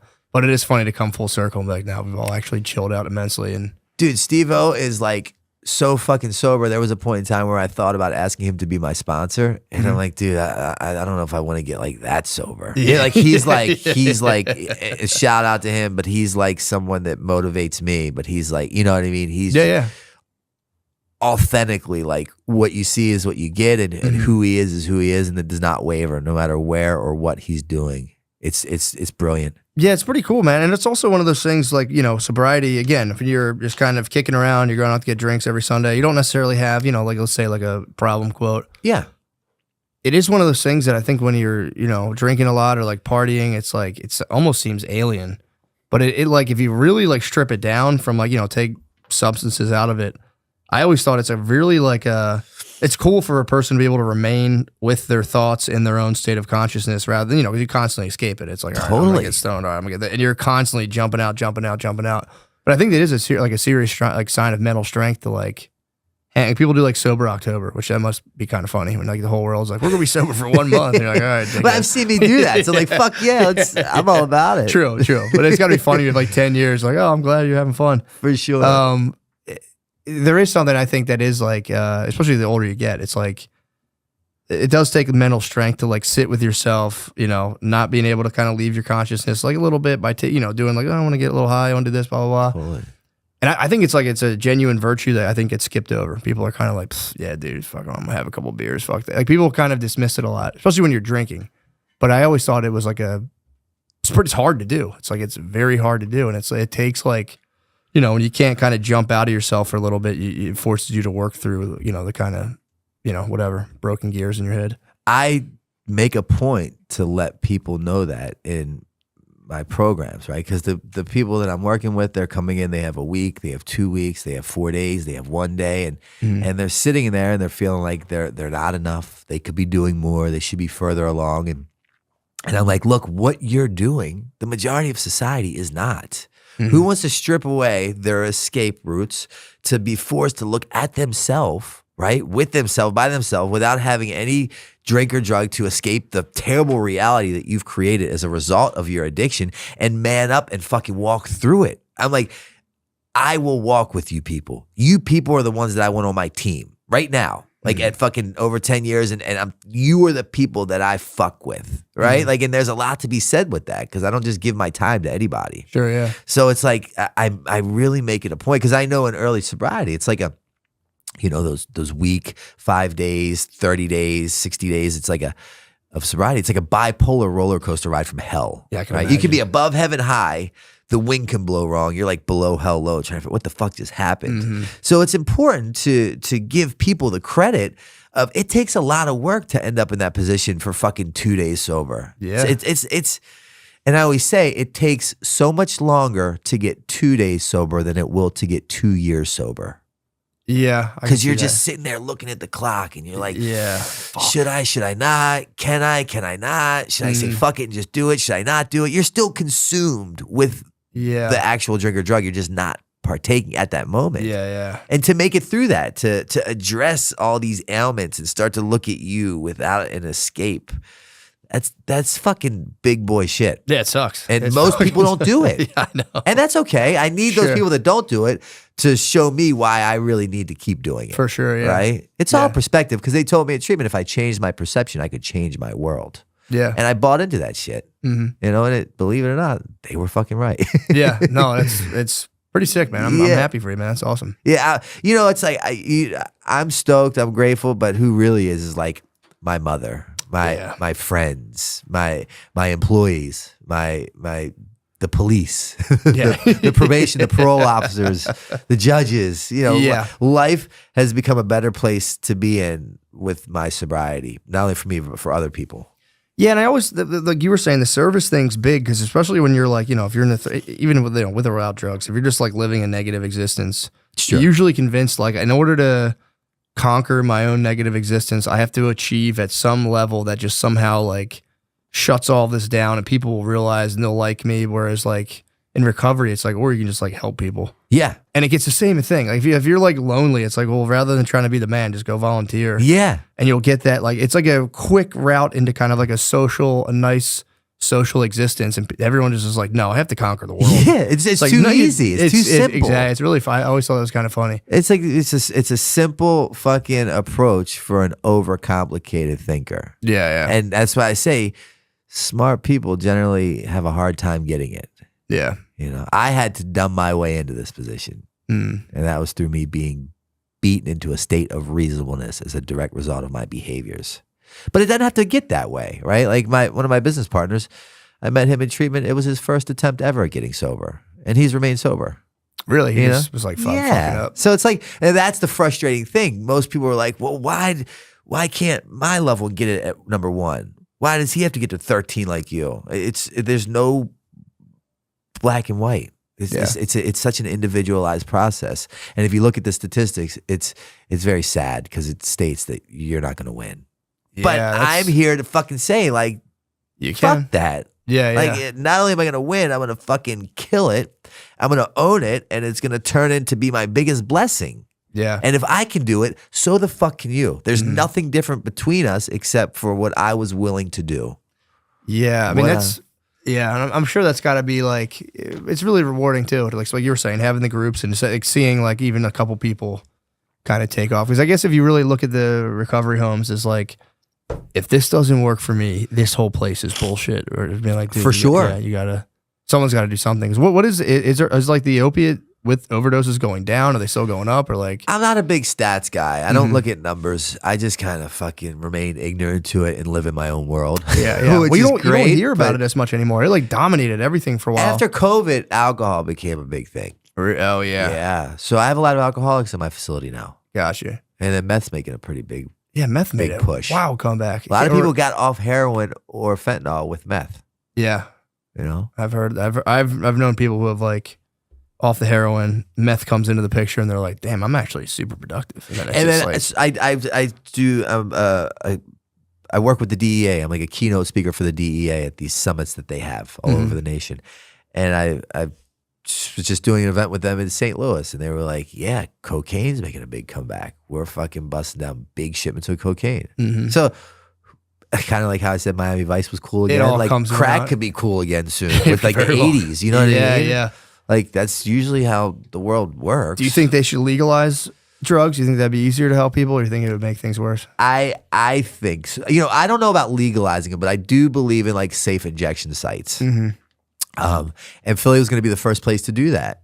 Yeah. And then they shut it down at the midnight hour. And their fear was that like it could trigger others in the community to want to get high. And maybe that's the case, but for me, I would never walk past a safe injection site and be like, I think I want to go in there and shoot up heroin. Yeah, I don't think it would. I think they did this in London or Britain, whatever, years ago. And I believe worked. it works in Sweden. I think maybe. Yeah. And what I think would be beautiful about it is you use it as a portal, right? It's a major harm reduction approach. They give you clean needles, clean water, clean cotton. And they test obviously the drugs. And then they test the drugs. And the majority of the people that are in there don't really want to be in there anymore. That's kind of what it's lost its allure. Exactly. You're under you're in like a doctor's bench. Yeah, You're you're being fucking monitored as you shoot up with some weird guy to make sure you don't die, to inject you with Narcan. So at the very least, when you do say you're ready, bam, we have avenues to get you. Yeah. But now check this out. Me being a major advocate for that, right? I own where I live in Old City, right, in Philly, and a really nice place. And someone said to me, they said, "Well, would you want it next to your house?" And I'm like, no. Yeah, because it fucked my property value up, right? And I'm just being transparent and open. For sure, and like, for sure. So there's two sides to every fucking coin. Yeah. Yeah, that's true. Yeah, then again with that, you're gonna have people like popping door handles and all this shit. And it's like, yeah, because you're like straight up. not So here. I really just try to remain like Switzerland in a lot of fucking plays. That makes just sense, neutral yeah. and adapt accordingly. At least you're honest, because I heard people would be like, I wouldn't care, and it's like, yeah, you sure? Yeah. That's just the truth of the matter. Now, not saying that like, if the opportunity presented itself and they were going to do it, I would still back it. But in my mind, I'm like, but couldn't you just go a neighborhood over? You know what I mean? Like, I wouldn't vote no on it. Let's put it that way. I would not vote no on it, but I would definitely vote for it to be in the next neighborhood over. For sure. Yeah, that makes sense. Everybody would. Yeah. So it's just, I don't know. It's such a individualized thing. I don't know what the approach is except for just taking the time to help one person. Yeah. That's it. One person. True. And that one person who helped me. Just think about all the heroin that I stopped injecting, all the people I stopped hurting, the one less needle that's being found on your kid's playground because I stopped shooting up. Yeah, man. Like it goes that far. It's crazy. And again, like you were saying, like people, you get kind of mired in the cliche of it, but it is pretty nuts to think about that. Like if that guy that day had been like, fuck him, I don't feel like doing Straight this. up. Like you were saying, your mom's upset, but you're burning bridges, you're ripping shit off, you're going to jail, all the shit. And it's like, pretty crazy when you think about the ripple effect. And I believe that that's the approach that will change the outcome. I mean, it's put it this way. So in Delaware, where all my sober living houses are, my treatment center as well, we really wanted the community to see, because in there they said, well, we don't really want them in our neighborhood, right? I get it. So one of the stipulations with Novak's house is when it snows, you have to go out and you shovel your neighbor's porch and their driveway, and like you be kind to humanity and society. And then that was working, and it snowball affected into the guys and women living in Novak's house. They started getting jobs within the community. That's cool. And then the people who owned the businesses that started hiring the Novak's house clients, they saw something different in them. Same thing that happened to me. I'd show up to work early. I'd stay late. I took pride in washing dishes. They're like, where are you? What's, because they aren't, it's just different. And they're like, where are you from? What's the backstory? Like, oh, well, we live in this place called Novak's house. It's a sober house. And what the business owners within the community did on their own, I wish I could take credit for this, is they created a private Facebook page called Novak's House Hires. And if any of these businesses need employees, they put a post up that goes to the Novak's house only. And then if any of the Novak's house people need a job, they put their resume or what their qualifications are. That's cool. Because like they're seeing the good that they're creating through the ethics and behaviors. And like it's taking on a whole life of its own, right? So like it's snowball effects, then it opens the window for people wanting to hire people in recovery, where before it was taboo, it was shied away from. You don't do that. They'll rob you. They'll lie to you. They'll steal from you. I'm here to prove that that's not the fucking reality. Nice, of man. all of, but like For sure. I know what you're saying. Yeah, it can be done. But the old saying is if you haven't been ripped off in AA, you're not helping enough newcomers. So it's like no, that makes sense. But that's fucking awesome, man. Yeah, and again, I'm not creative enough or intelligent enough to create that. It's just me stepping out and letting the process play out. Oh yeah. Well, dude, I think that's it, man. Thank you so much, bro. I really appreciate I enjoyed that. this. I'm pumped to hear about that, and I enjoyed it too, man. I'm really happy to hear, it's good to hear people taking their time to help the world. Like that's still a thing, because I think a lot of people For sure. just get so, and it's not like a bad thing. I would Everyone say gets I'm caught guilty up. of it too, getting consumed in the rat race. I'm the worst. Yeah, I have to jump out of it every day. Straight and be like, up. What the fuck am I doing with myself? Yeah, once you hit to that point where you hit the wall, right? Yeah, daily. Yeah. Same. I wake up every morning with a brain that wants to fucking kill me on a layaway plan. Yeah. Right? Yeah. Install a plan of just like one fucking defect at a time. Yeah. So anyone out there that might need help, you can reach me directly at 610-314-6747. Call me, and if you need help with getting treatment. Nice. Well, thank you so much. Love you, brother. See you, bro. Cheers. Love you. Thank you.